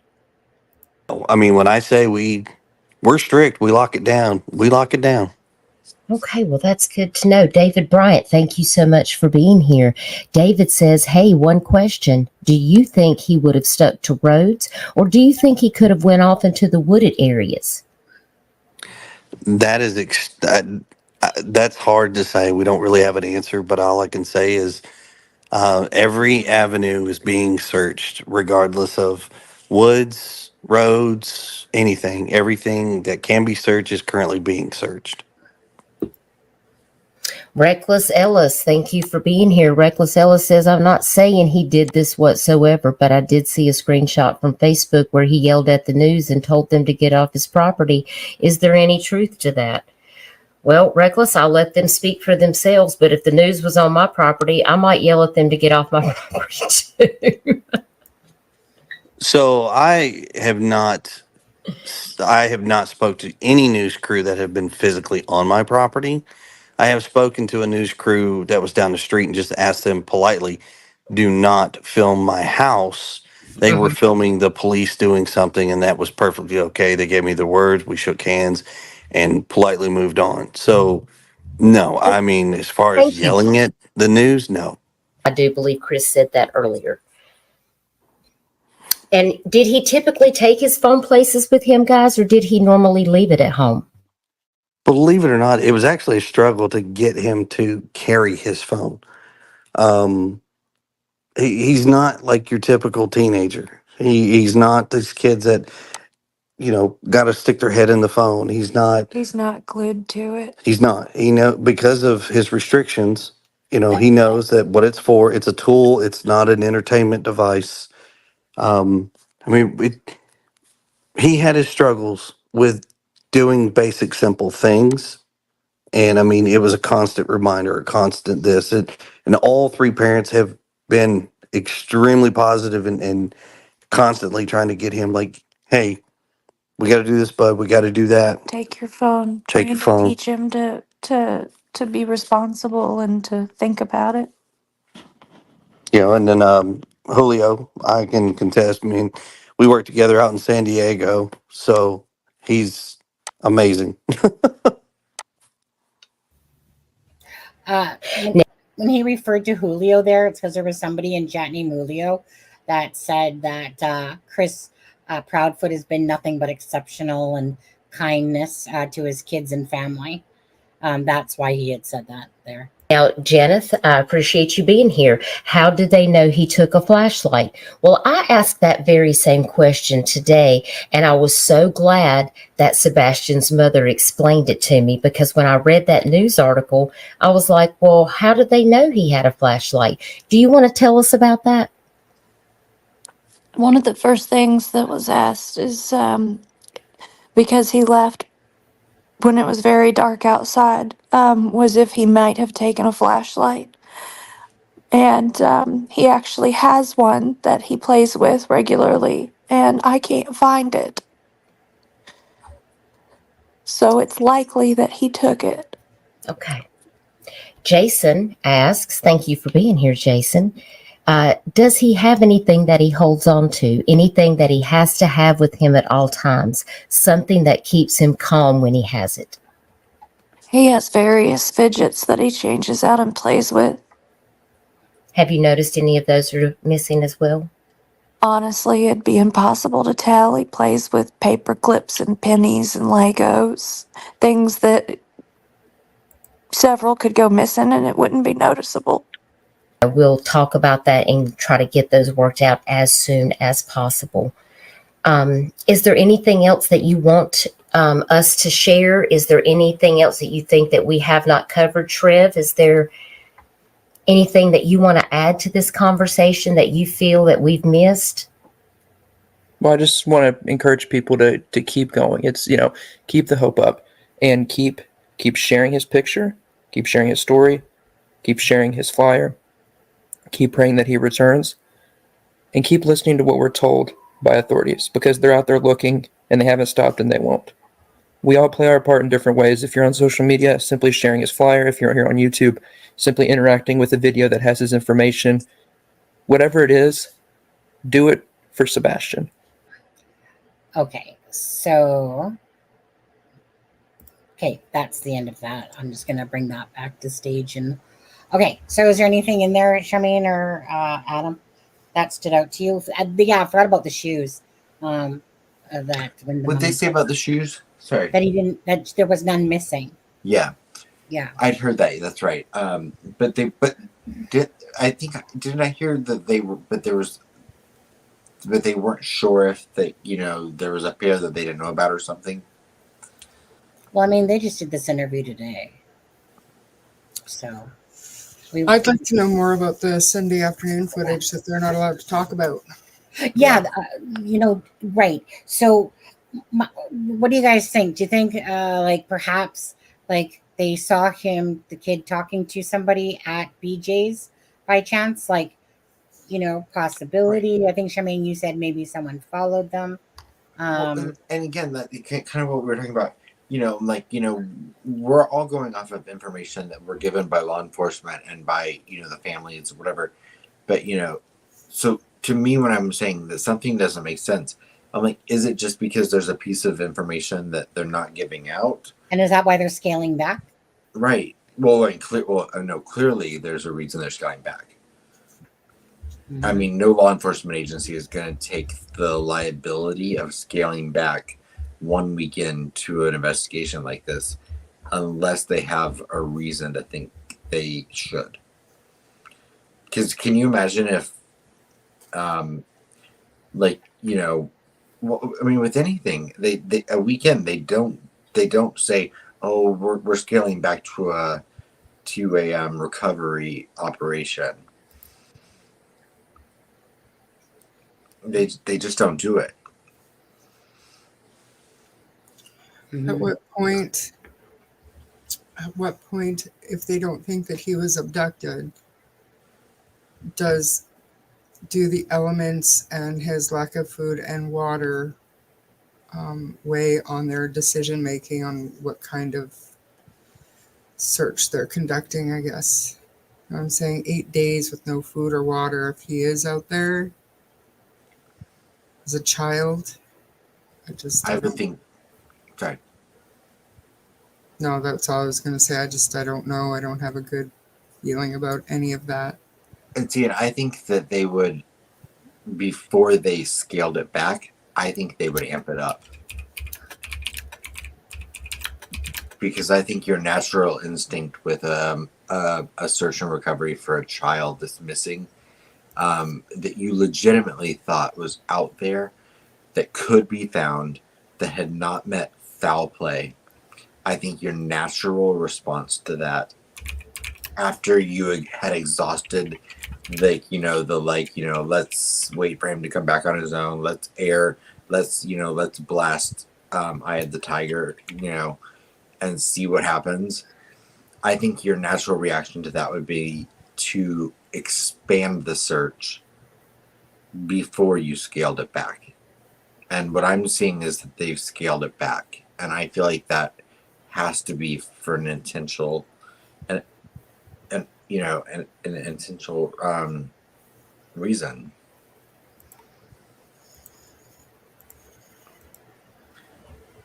Yeah. You're right. And Andrew, I agree. We're only connecting on the few dots. Ellie likely has a lot more. And that's when I look at a case like this, I try to decipher why law enforcement is making the decisions they're making.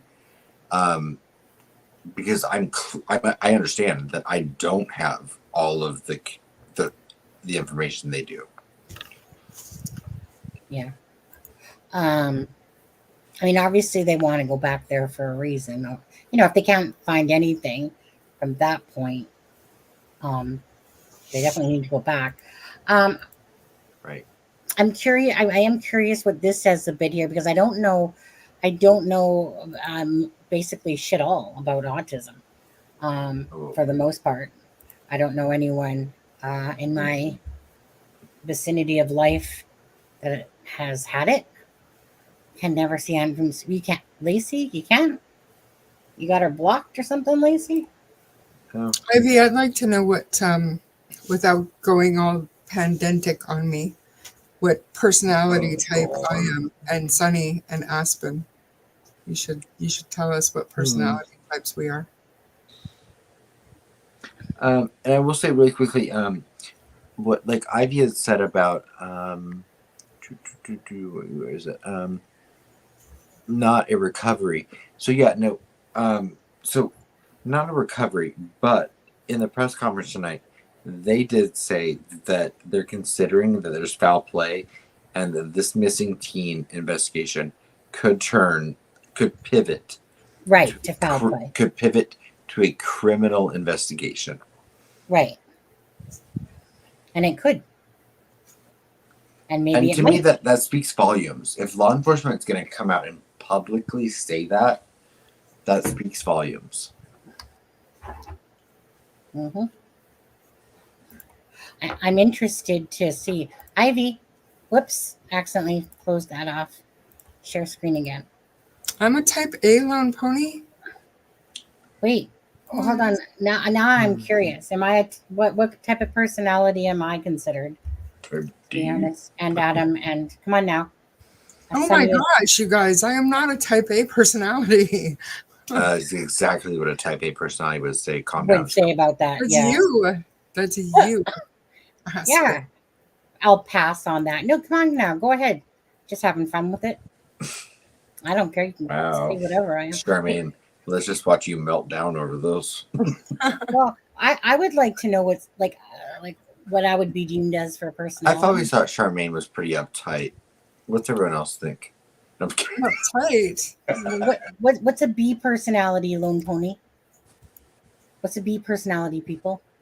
Are you chill? Is a B personality more chill, more relaxed, I think more YOLO? Sunny is the most YOLO of the three of us. I think so. I'll agree with that. I do, yeah. And Charmaine's probably the most anal of the three of us. Oh God. Yeah. Personality types. Let's just Charmaine is ASMR type. Right. ASMR. Bossy would tell you that Aspen is the most unreliable of the three. Charmaine will tell you that as well. And love to hunt. I do agree on that. Travis, what's Travis? Definitely an A? Is he an A? I think I'm a amiable. I don't even know what the different types are. Hey, do you know your personality type? I know my letter. Have you ever taken the Myers-Briggs? Yeah, but I didn't know that there was like meaning I knew that I was like, like the ESFG. I can tell you I'm an ENTJ. Oh, I can't remember what mine is, but mine's definitely very passionate, caring. Mine's like yours, Adam, but it's a little bit different. Yeah. And when I say I'm 51% E and 49% I, because E is extrovert, I is introvert.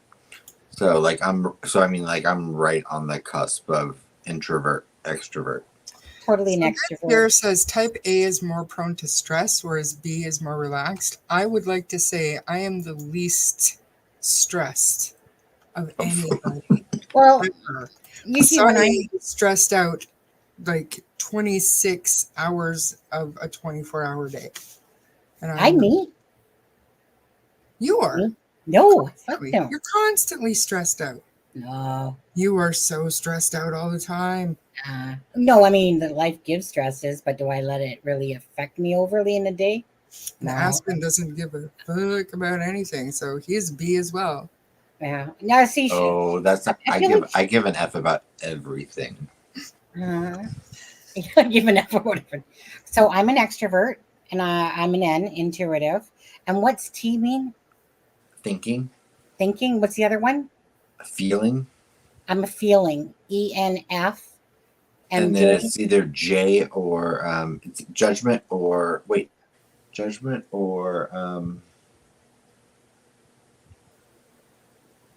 ENFS. Sensitive. I think it is something like that. Yeah, I'm either an EN. Oh no! Well, Travis said he's an ESTP, so that would be what? An extrovert, sensitive, thinking. Where's Travis saying is? Oh, ESTP. Perceiving. Okay, so it's perceiving or judge. Okay. I can't remember my last initial. It's definitely back now. I have no idea what you guys are talking about. I've never been worried about Charmaine. Oh, Charmaine, you would love it. It's the Myers. Have you never done the Myers? It's the Myers-Briggs. Oh, you should. Personality test. Yeah. It's really helpful. The first big salon I ever worked at, we all took it, and it would actually, and we used it in training for how to communicate with each other. And I actually found it really helpful. And I've taken it 3 or 4 times. Are you trying to change your personality type to get along with other people? No. The most A or B personality ever, because I just don't. but you can score slightly different depending on what you're going through in your life. Because there are times people are more extroverted or introverted in their life. So it can be a helpful tool. I know that I'm the campaigner. That's my title. You know what mine is? What? Don't even ask, honey. The CEO. Why are you not on camera? Right. The executive. That's right. You're upsetting Lacey, I think it was. It's sensing. That's it. Sensing, not sensitive. Thank you, Travis. Yeah, sensing. Sorry. Okay, so I'm an ENF S. What is this test? Oh no, I think I fluctuate between a J and an S. I think I've had both. Yeah. What type am I? Well, Lacey, go take the frickin' test. The Briggs Myers. You guys. So tonight, you guys do that, and then remember what it is. But anyways, so yeah. It's a long quiz. It takes about 15 minutes. There you go. Everybody go take it later. Yeah. But the real one is like long. Like there are abbreviated versions of it, like probably online. But the real one's like 150 questions. Boom, boom, boom, boom. Yeah, just send me the link for that if you could, Ben. He says that the dad did a phone interview, and I'm thinking he means like South.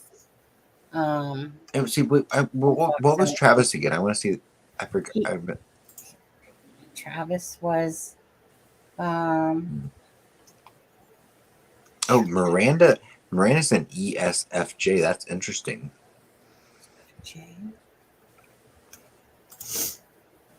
Isn't it's intuitive, or what's the other word for the N? The N is N is intuitive. What's the other one that goes with that one though? Do you remember? Oh, S is the sensing. Travis is ESTP, so he's perceiving. I think it's so extrovert, sensing, T. What's T again? Thinking. Yeah, so you're totally out of my league, buddy. Besides the extrovert part. So I'm an ENTJ, and so Travis is. Yeah, that makes sense. Yeah. Yeah. I go back. Oh, Ivy goes back and forth between INTJ, which is really interesting, Ivy, because not many people are INTJs, and I've taken the test 3 or 4 times. One time I tested as an INTJ, but like I said, that's only because I'm like 51% extroverted, 49% I. So that would make sense why, because I always find Ivy so fascinating with what, and sometimes I'm like, oh, I agree 100% with her, and then other times I'm like, huh, that's interesting, because it's not something I thought of, but that could be the perceiving versus the judging that I do. Ben, that link is not, sorry, but Ben, that link is like not letting me. It's weird. Lacey says, I don't have time to take a test. I don't care about, does that tell you my type? By that, LOL. Lacey. Adam, can you click on Ben's link and see if you see it? Because I don't have my phone open up. Oh, it's no, it's not on YouTube, I know. But it's saying page not found when I click on it.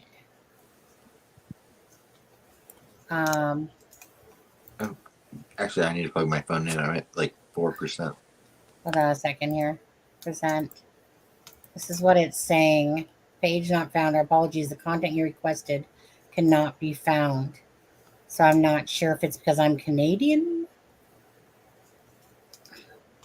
I don't got a VPN.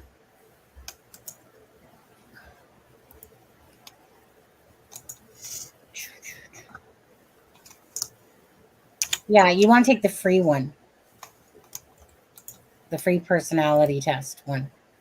Yeah, no, that link was broken for me as well, Sonny.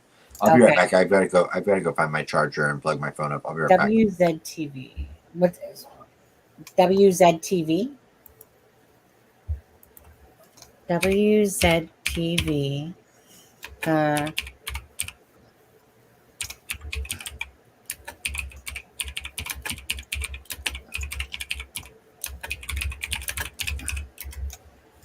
Sebastian, parents. That's Summer Well. Sebastian Rogers' family discusses his disappearance. Well,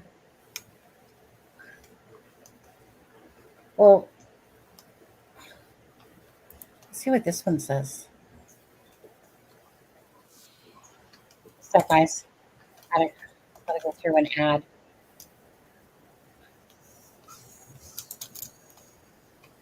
Well, this is channel. My God, come on.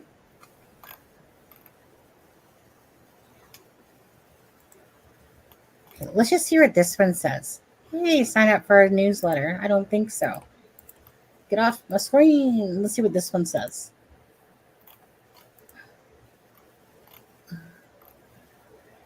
Shift in the search for Sebastian Oh, a Rogers shift. I think has she said a entered tip. its 8th day now. Today, law enforcement announced they're scaling back. But the Heard family of that. Sebastian is still holding on to hope for his safe return. They spoke exclusively with our Holly Thompson earlier Miranda. today. Holly live in Hendersonville there at the command center.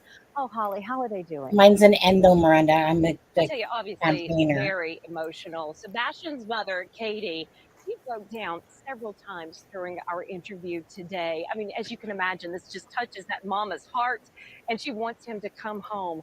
And we listen in as she talks about what these last 8 days have been like for the family. How are you coping? We're on a constant roller coaster ride of helpless and hopeless and many other emotions all in one, and it's a never-ending roller coaster. It doesn't stop. He won't stop until he wants me to do. Poor kid. Where are you, Sebastian, buddy? And Katie tells us that she woke up that morning and within 3 minutes, she knew Sebastian was not in the house and called 911. They say they have no idea what would have motivated him to leave the house. They say they have been fully cooperating with authorities and know they've also spoken with his biological father and those who know him from school. So we're going to have much more on this story. We're going to be talking to her about what they've been going through, the very latest with the search, also reaction from family. And I even asked them, are they in the clear now? What is the latest with this story? So we'll have much more coming up. But for now, for the latest on the search, I'm going to toss over to Danielle Ledbetter for that part of the story. Danielle. Yeah, Holly, so you can see that this lot behind me is pretty much empty. This is at the command center. Earlier today, we've seen a lot of first responders leaving this command center. And this is a big difference from what we saw last week. That lot was full with hundreds of first responders all here looking for Sebastian. Now, law enforcement officials told me today that they have thrown everything they possibly can at this search. So we, of course, have told you about the dogs, the horses, the drones, but they also brought in cave specialists and people to search underground and storm drains. Eric Craddock with the Sumner County Sheriff's Office said the decision to scale back did not come lightly. He also did say that they will continue to be committed to finding Sebastian, and there's no indication that he's not alive. Holly. All right, Danielle with the latest there. Now, much more coming up throughout all our evening shows. Coming up at 4 o'clock, their message for the community.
Continuing coverage now on the.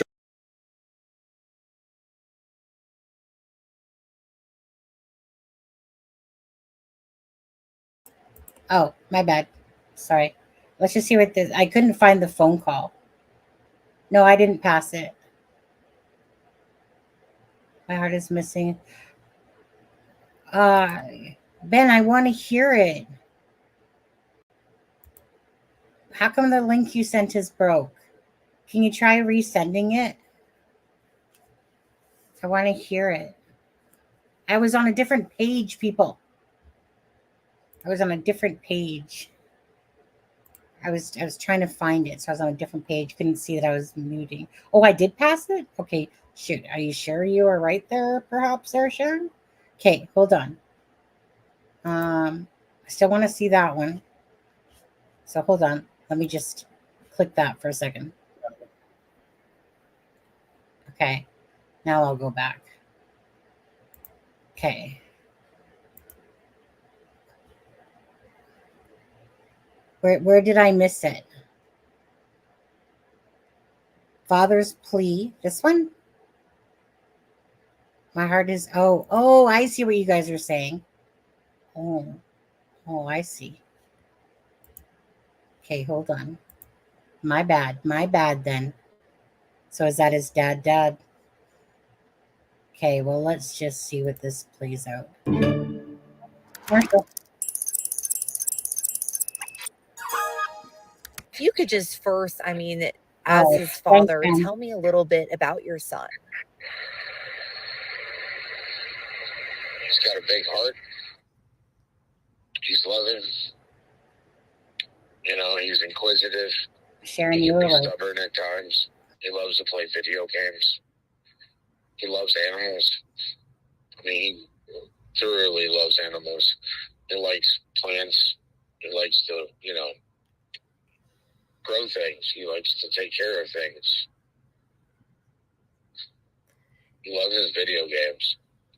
Boy, the kid loves his video games. What has the last week been like for you as a father? My heart is missing somewhere out here, and I'm just trying to find him. Yeah, I don't know where he's at. I can't find him. And when was the last time you got to see Sebastian? Last time he was at my house. So I was supposed to have him last weekend, and it would have been 2 weekends prior. He was at my house, and I got to see him. We got to play video games, watch TV. Had a great weekend. And obviously it seems like, what has it been like working with law enforcement? Have they been great, trying to help you with this search? They're definitely doing everything that they can to find my son, and I thoroughly appreciate it. And I hope that they find him every day. I'm waking up hoping that they find him. And obviously, so he's autistic. Are there any tendencies that he may have? Does he like hanging out in the trees or by water that could maybe help people find him? He does like creeks. He loves to go fishing with me. But if he's in the city limits, he's, video games. He'd probably be, maybe an arcade or something. Okay. And has he ever done something like this before? Just leave the house for a short period of time or anything like that? No. And how much sleep have you lost over this last week? Walk me through kind of what that experience has been. I haven't had very much sleep at all.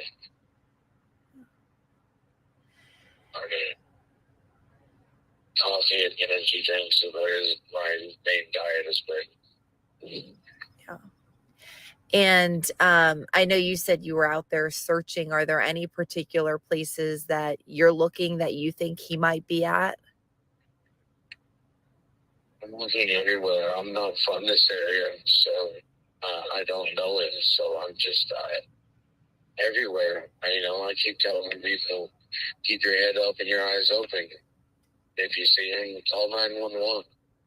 If my son hears my voice, buddy, you need to get a phone and call 911.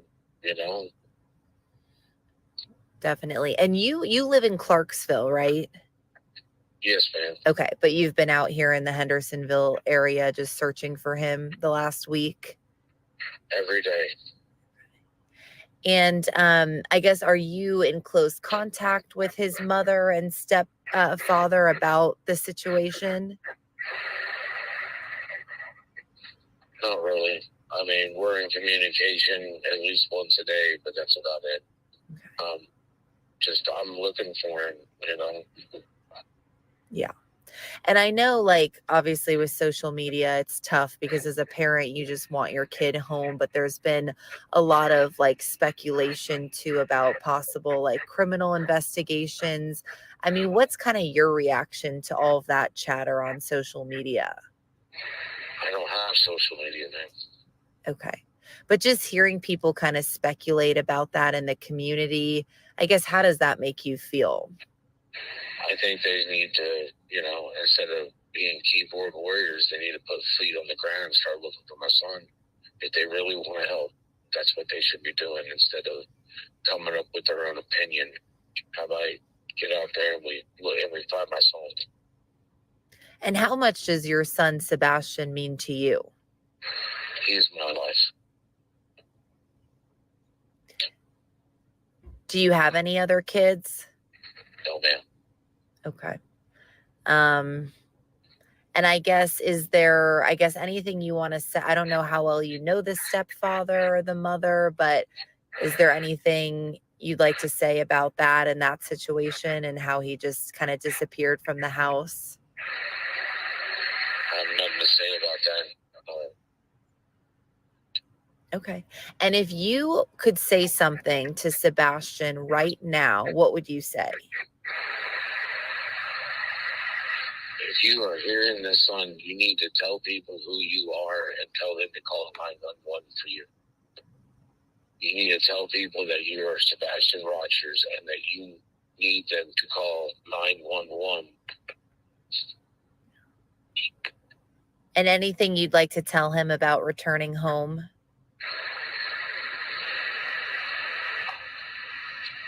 I miss you, buddy. And I'm waiting. I want to hear from you. Okay. All right. Call 911 so we can find you, man. Come on, son. Okay. Ouch, that's heartbreaking. It's heartbreaking. I missed the question that he said something like something like I'm not going to answer that or something like that. What was that question? I'm not sure. I don't really remember. That was sad. Yeah, that was very painful. And I did you guys kind of get that little vibe too, like in this sense of that it's kind of like, while fishing, there's tons of bugs, but kind of like a few things. It's kind of like too. I was like, oh, I thought he didn't really like that from the stepdad versus what the bio dad said a little bit there at the start. Were you guys listen? Adam, are you even there? Did you fall asleep? Yeah, like nothing to say about that at this time, like regarding stepdad and mom. I don't know. I don't know if that's odd or not. Mm-hmm. Let's create drama between parents. Nah. No, and I mean, this is a really great opportunity for the parents to cool down the drama. Yeah. You know? Like coming out and saying, you know, his home life was as good as it can be with a, like how long ago did they split up? Like, you know what I'm saying? Like, we don't know any of the background of it. Yeah. I think it's been a decent amount of time. Yeah. And I mean, like, I don't know. I don't know what to say. Such a weird situation. I thought the question was stepdad. I don't. You know what? I'm gonna have to go listen to it again. I'll drop that link if anyone didn't get that. I'll drop the link in here if you guys want to go replay that again on there. Adam, anything? Did he go have a smoke? Adam, did you have a smoke? He didn't say. No, I'm here. Oh, anything with regards to the father, besides heartbreaking, of course, listening to him? No, I'm just, yeah. I'm heartbroken. Well, people are accusing the parents. You know how social media is. They're accusing the parents right away, saying this, that, blah, blah, blah. I'm not willing to go there. Same. I'm not willing to go there. Like the Craddock or whatever spoke out for the parents. They've been, looked at. They've been, of course, and stuff like that. Anyways, I'm not willing to sit there and go there with speculation of if parents had something to do with him missing and stuff like that. Right now, really, to me, the focus is on Sebastian, and that these parents, to me, both sets, seem very heartbroken, upset.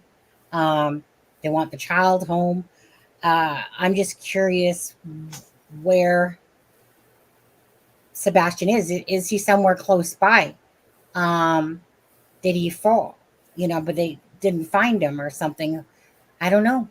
I mean, they can search and search, and it's like anything. You can lose your keys in your house and keep searching around and maybe never find that darn key again until perhaps when you move, something like that. Did they miss him somewhere? Is he far? I don't know.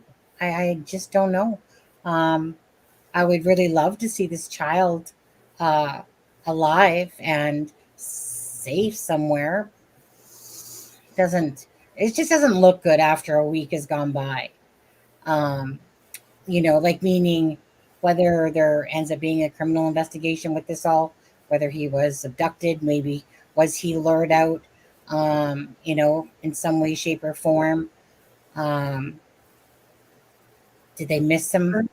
Maybe he's Well, maybe he's in a crazy neighbor's basement being taken care of. Maybe somebody thought he wasn't being taken care of, or there's just the little bit of maybe silver lining hope that he's being taken care of somewhere else just against his will. Well, I just want to play this and then we'll wrap up tonight. I just want to play this clip. It's how long is it? Hold on, let's see.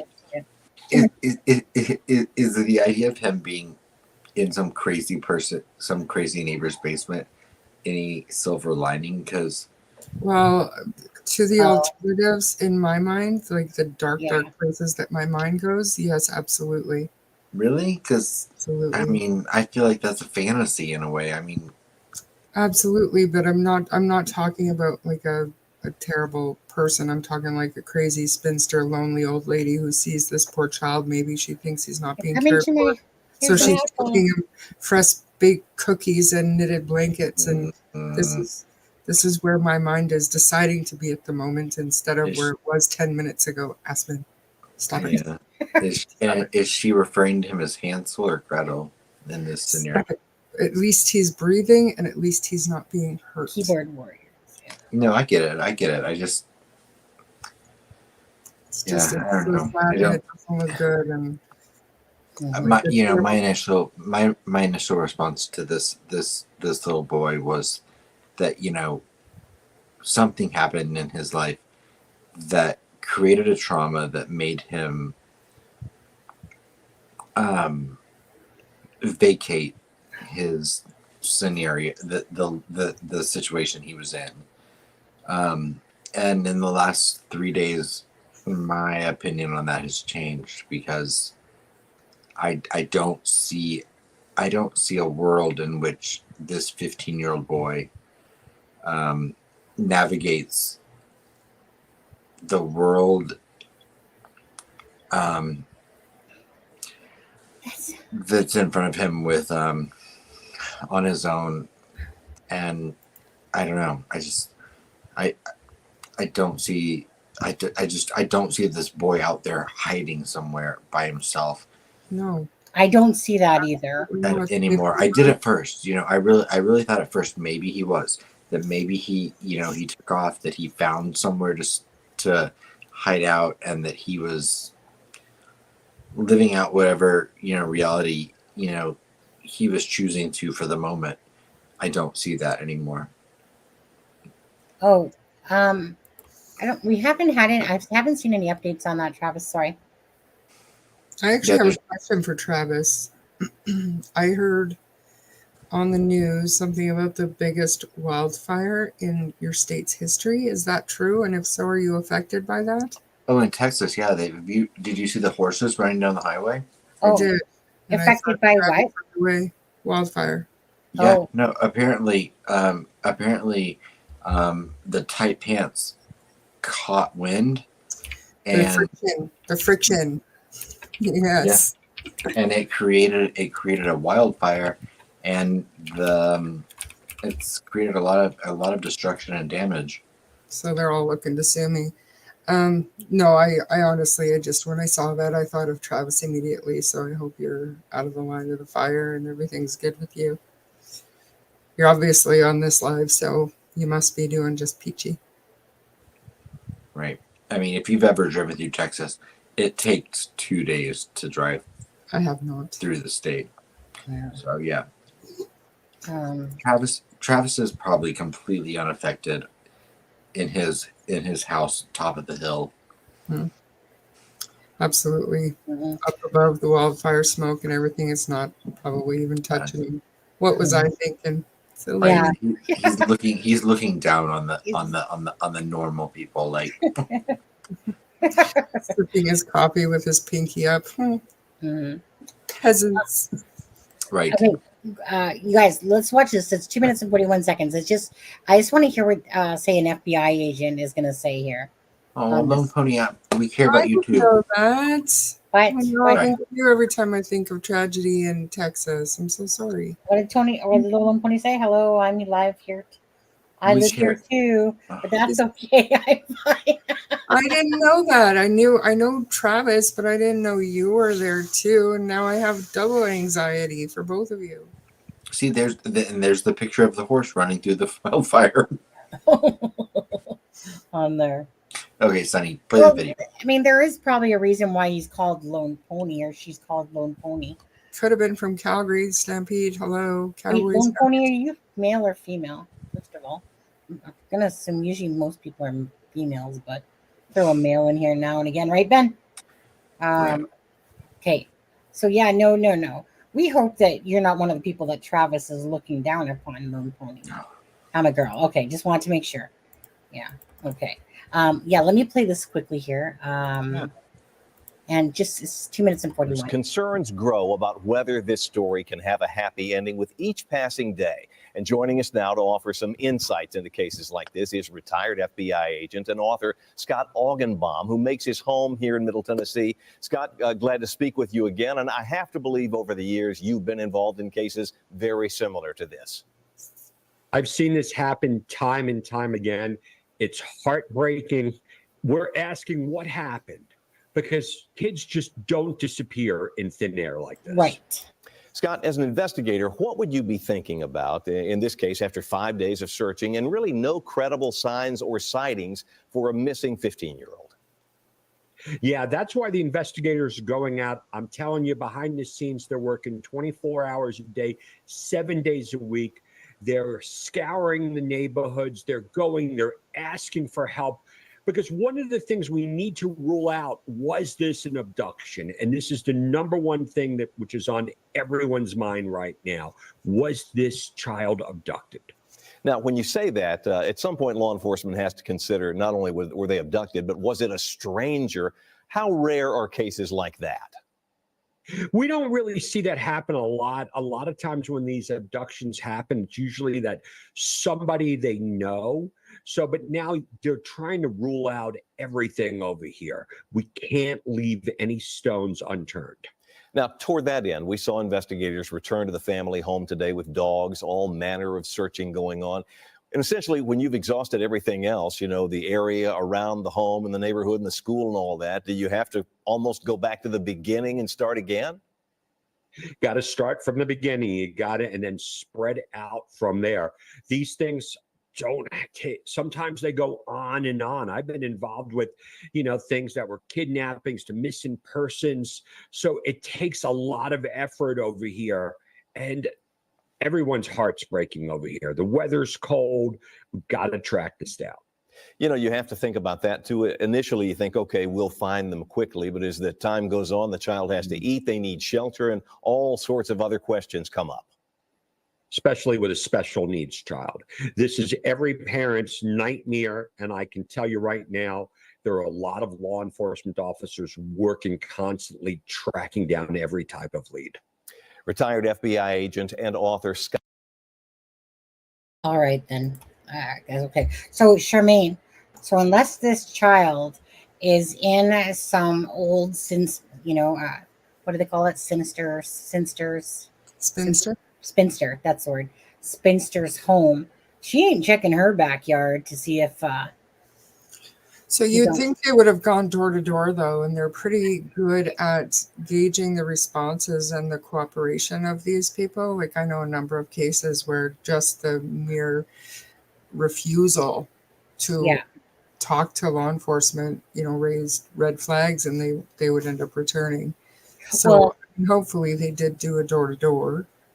But they would only probably go so far door to door. But he only would have gone so far. Yeah. Well, I mean, there's no footage of that shit. So yeah. So I'm hoping. There has to be. Yeah. Yeah. I mean, I honestly don't know what to think about this poor child. All I know is that, again, I don't want to think badly. But, as time goes on, it's always very scary for the parents, for sure. And let's think about being outside for 8 days with no food and dirty water. Unless he's in a spinster's house. And it's been stormy multiple nights. Yeah. And also it's been cold other nights. That footage definitely didn't look like a warm climate. Well, no, I mean, it's it's Hendersonville, Tennessee. So it's, it's been kind of, it's been cold a few nights. It's been really stormy and rainy other nights. And loves to hunt he likes to hide to set up cameras in the house and garage, and that was my initial thought process too, is, okay, he likes to hide. But you know what? But they would notice this kid was not equipped to survive for 8 days with no food and water that we know of. And we've had no indication that he had friends that would have assisted him in this. And if he did, law enforcement, I would hope, have now investigated all of those leads. But I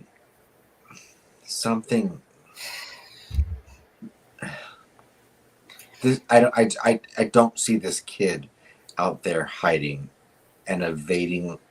This kid is not Danilo Cavalcante. Yeah. And we're now day 8.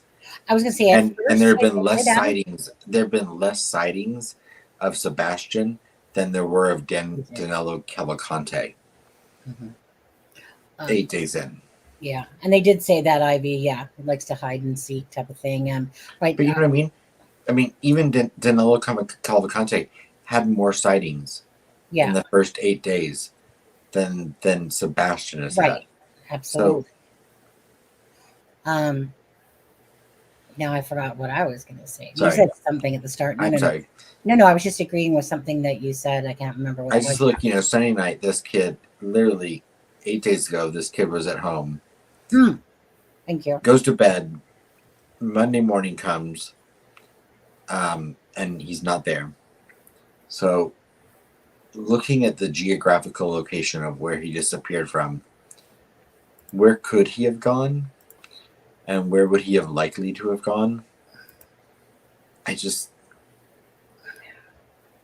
There are a lot of natural areas around this area, but in my opinion, not a lot of areas he could have gotten to without being captured on camera. Yeah. I was going to say for the first few days, Adam, I was thinking, okay, like, he's whatever went off. He's just hiding in some sort of shack or shed somewhere, like he's playing a hiding game. Or he's at a friend's house, something. Yeah. But now that we're where we are now, it's very worrisome for sure. And I'm just praying, like anything, that he's alive somewhere. But it's just, that you know how it is. I mean, you like you could tell with the mom that she's just holding out hope. Like she probably has, of course, those bad thoughts that are going through her head, like any parent. But but to me, she's in that mode of, like when he said, like Stepdad said, we're like, we're gonna find him, and my heart just sinks for that because the mom is living off of that fuel of he's out there somewhere, he's still alive, you know, he's gonna be found, and who wouldn't, but when you're in true crime and stuff like that, it's just really hard after 7 or 8 days to think that maybe something nefarious didn't happen. Maybe he did wander off somewhere. Maybe they just didn't find him. Maybe he did hurt himself. I mean, it's like I said, I'm gonna look up a little bit more on this whole autism thing. I know that they've said about water and different things like that, and by what the parents have said, it's just something like I don't know too much about myself, regardless. So I'd kind of like just to look at it, even if it's just the general sense of it on there. But I don't know what to say about that. Yeah, and then as for that FBI guy, I mean, uh, and that was kind of like a I don't want to say useless, but you know what I mean. That's just kind of like common sense stuff that everyone already knows anyway. I was hoping for a little bit more in depth in that 2 minutes and 41 seconds. Right. Ben, really quickly, Ben says, yes, the parents always speak in the present tense. Actually, in the Dutchess video, there were 3 incidences where they referred to him in the past tense. Which I know that. And again, I'm not saying that the parents have done something. I'm just pointing out that as I didn't notice it either, but someone pointed it out on Twitter. Yeah. But you know what? I'm bad for saying that I loved my son. I'm not meaning it that way.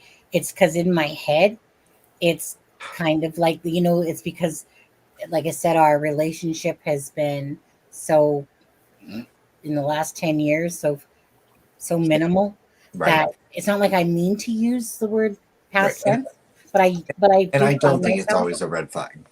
I don't think so either. No, there are times that it is when you look at the body language of someone like Chris Watts, for example, who talked about like his kids, in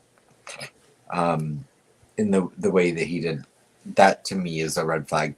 But no, I mean, someone just saying I loved my kid is not necessarily a red flag. Yeah. But if I was in that predicament, I'd be jumped on in a second, for sure, for using that term. People would instantly think that I had something to do with it if I used that term. But by no means do I mean to say it. It's just because it's kind of like that was then 10 years ago. This is now, and it's So I just find myself that I've caught myself quite a few times, sometimes using past tense when it's talking about my son, typically, because it just feels like a thing. But good night, Gail. Yeah, we're gonna be heading off here. And like I said, again, Ben, I didn't notice it either until someone had pointed it out on Twitter, and I was like, oh. About just using present tense. Yeah, literally just using past tense 3 different times in in their interview on Dutchess. Yeah. Well. Hey Ben, I hope you had fun. I hope you went out and I hope you had fun at Mardi Gras last weekend. Oh yeah, right. Sorry, I didn't mean to change the subject, no. but. And if you haven't taken the 16 personality test, Right. next live we do, come tell us what you are. Well, and if you haven't, I hope you at least have 16 pairs of beads from all the body parts you showed. Yeah. Yeah. Thank you guys so much. Charmaine, Aspen, thank you guys. Is there any last things you'd like to say about this case besides I want to say? Please, you guys, share this live.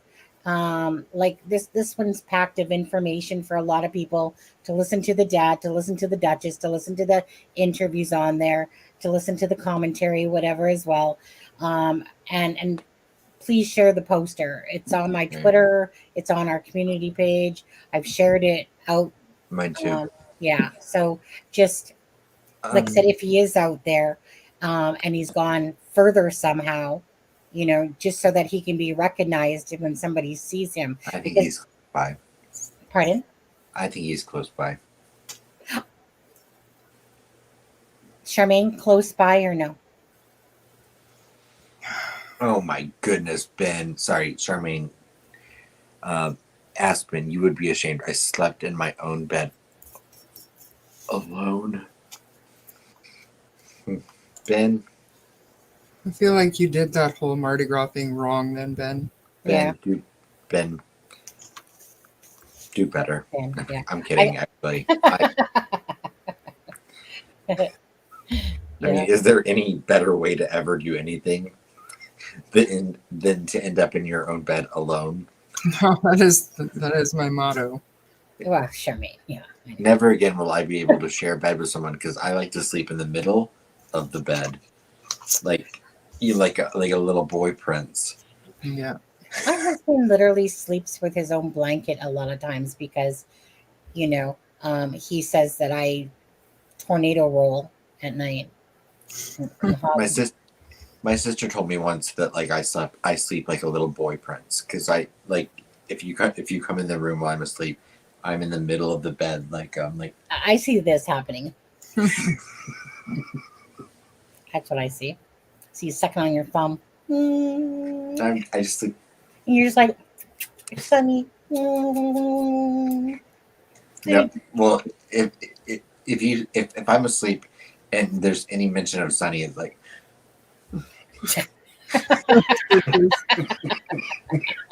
Freaking nightmare. Okay, so Charmaine, near, do you think he's around the home somewhere, like in the vicinity? I mean, I'm gonna go with Travis and say he's out in those woods somewhere. And I don't think he's coming home alive. Okay. Unfortunately. Adam, near home, out in the woods, and coming home alive. I hate to say that, but obviously I don't think he's out in the woods.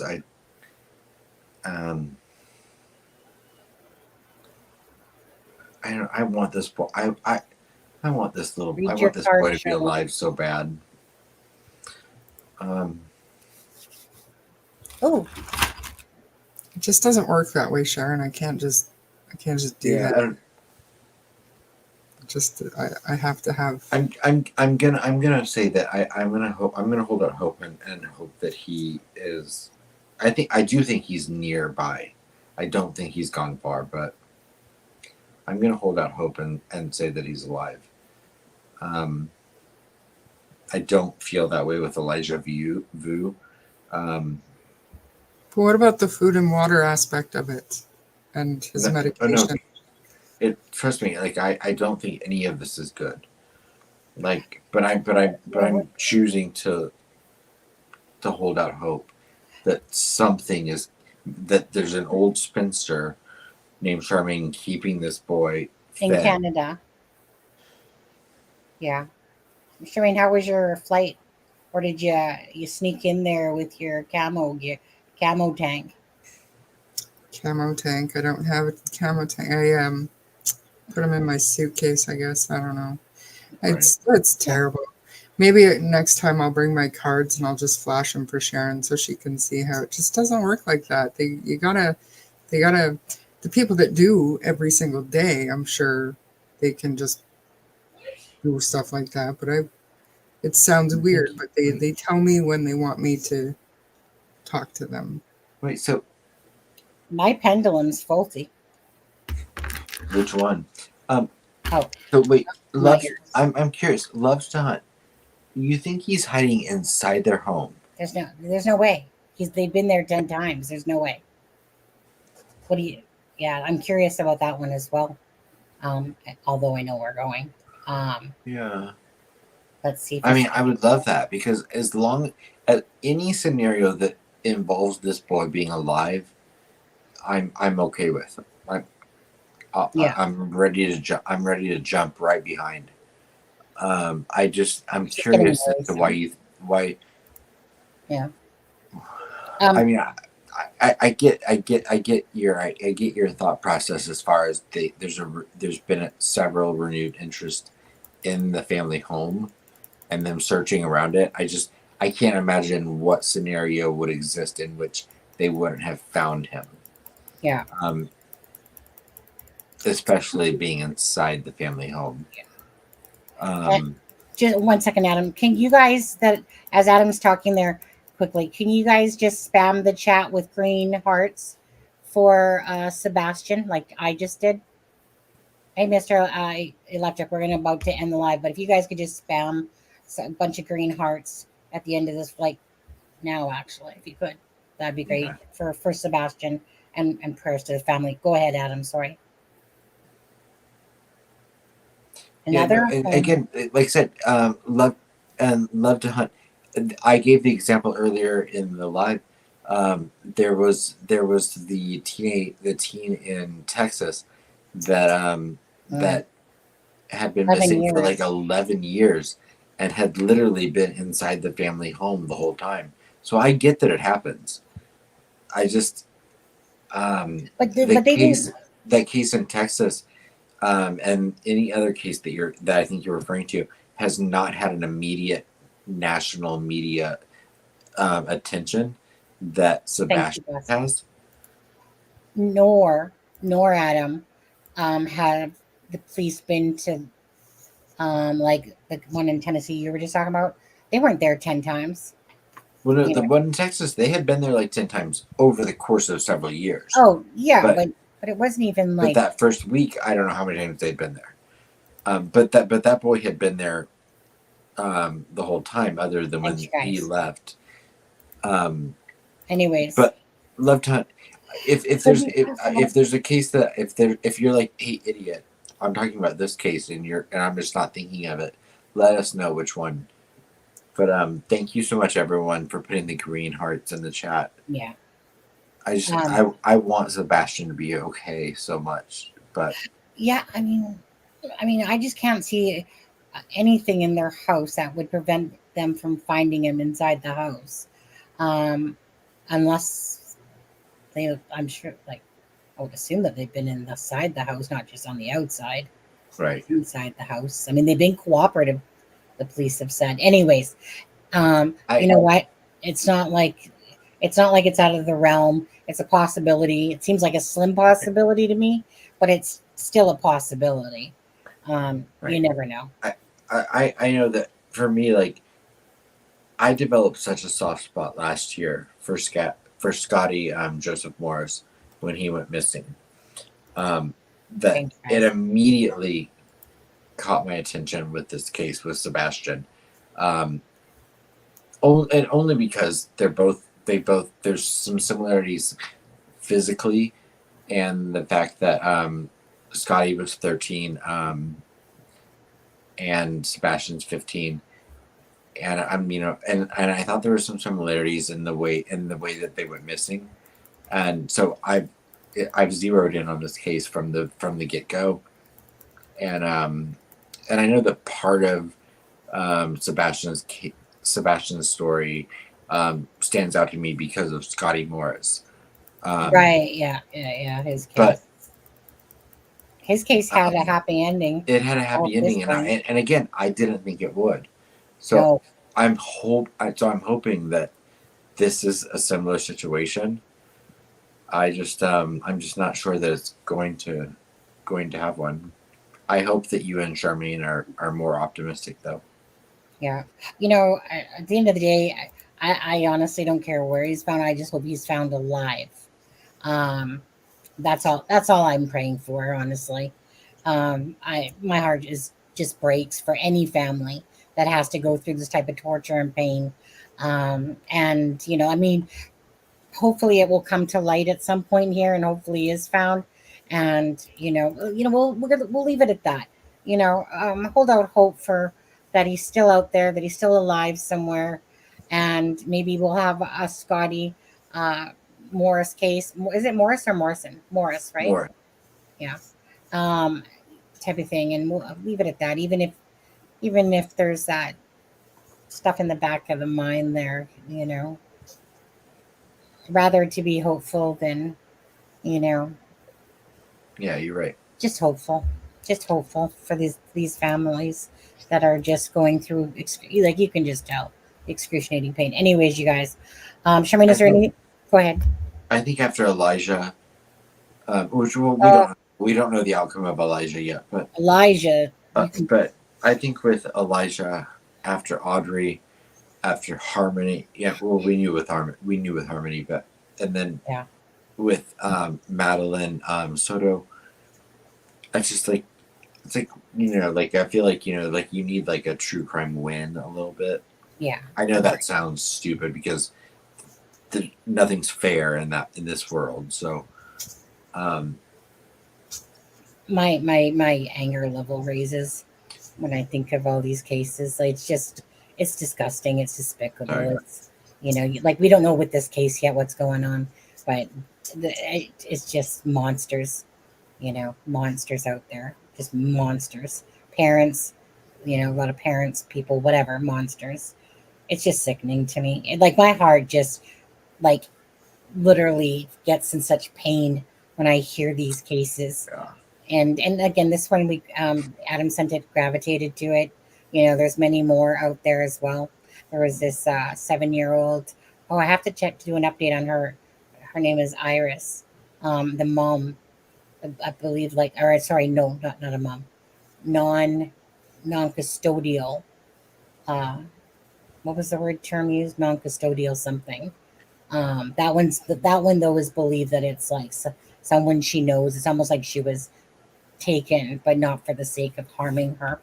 Right. Like I was reading the other day some of the new details in the case of the guy that executed his 3 little boys. Oh, Doorman guy. Chad Doorman, and I'm like, yeah. He hadn't slept for 4 days, and he hadn't slept for 4 days. Yeah. There, he hadn't slept for 4 days.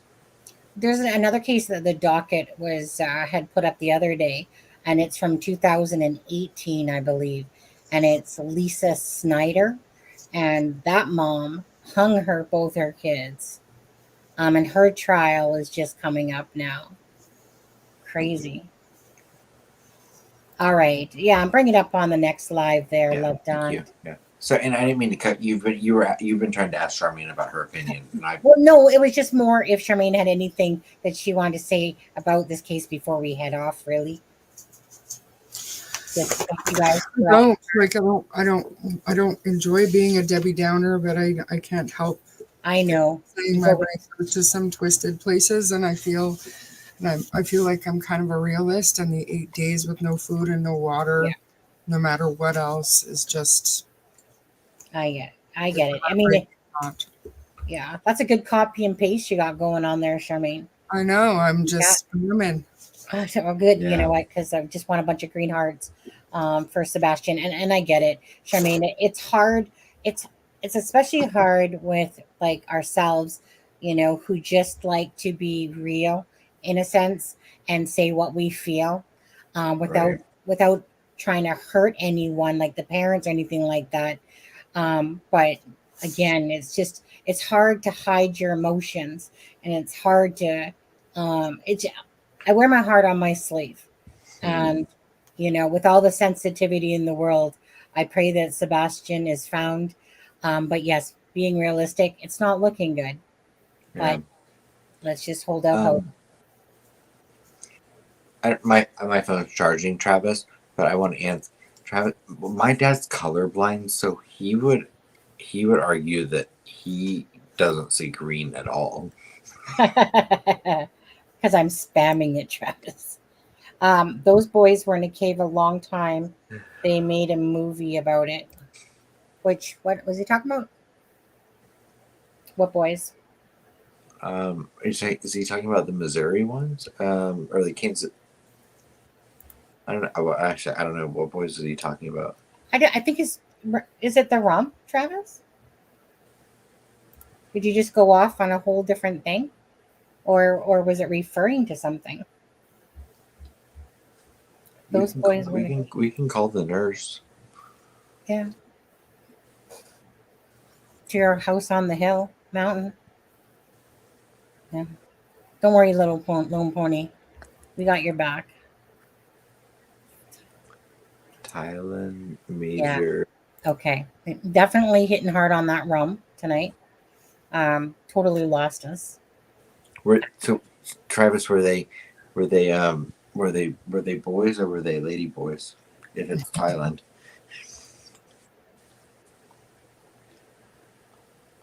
Watch him mix it in now with Mardi Gras or something. Right.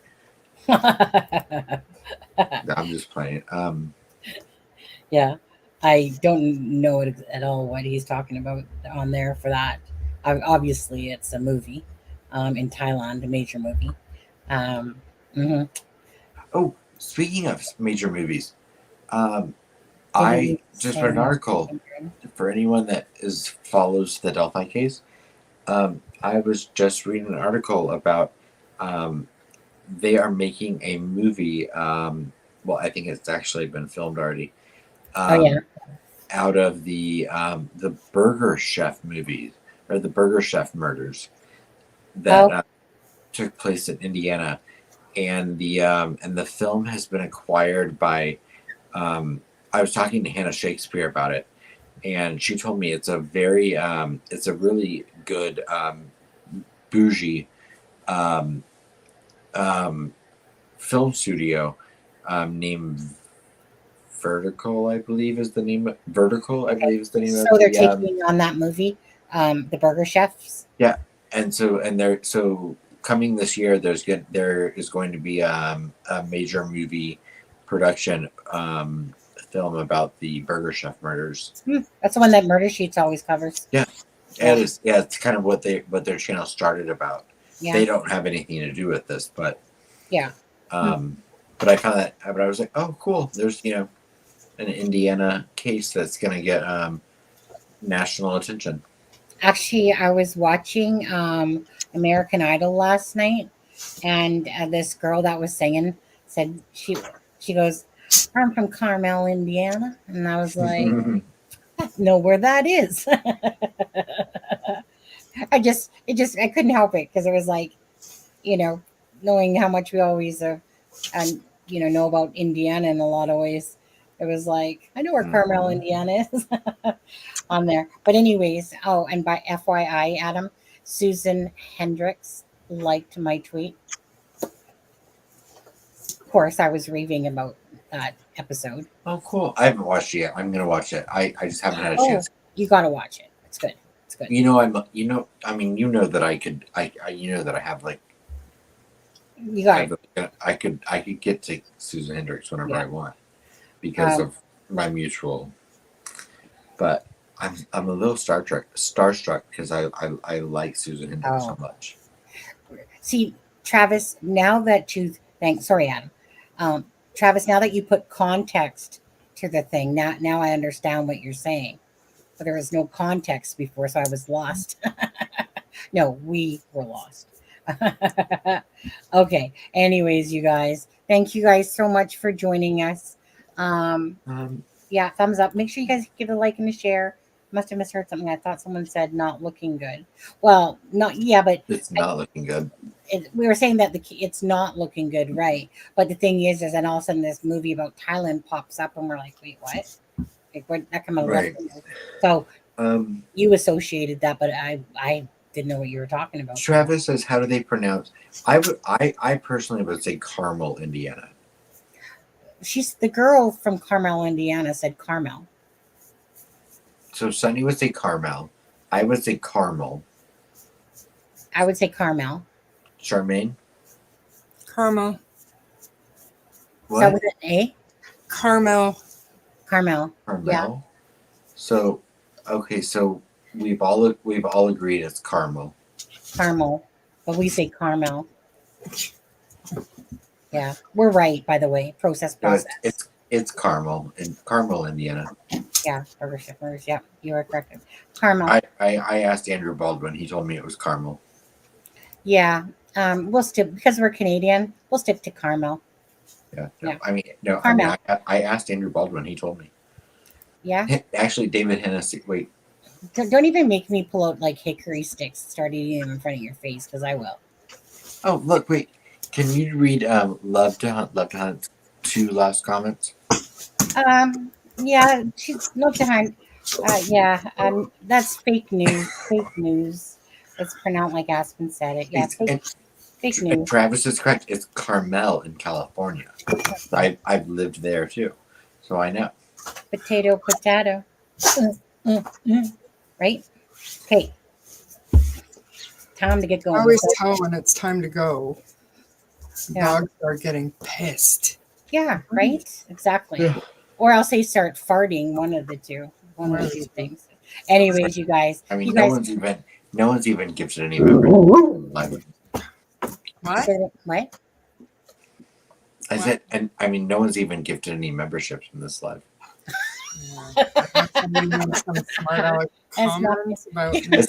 I'm joking. That's an inside joke, you guys. I was telling Charmaine that earlier.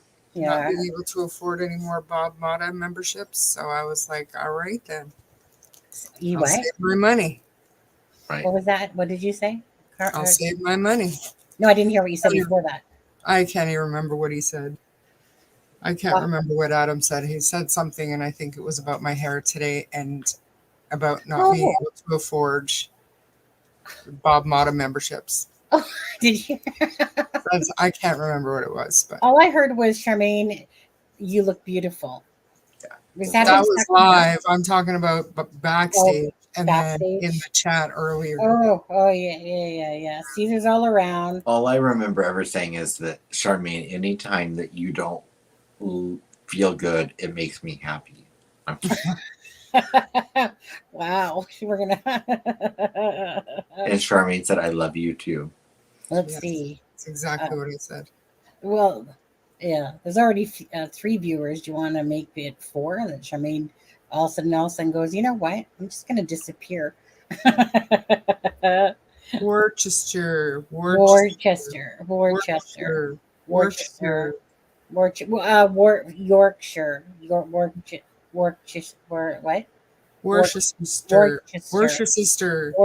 sauce. Mark's like, good night. Yeah. Hey, if Good, Mark's Mark. saying goodnight, it means we're out of here. We stayed too long, people. Yeah. Okay, I'm gonna find the. See you guys. Have a good one.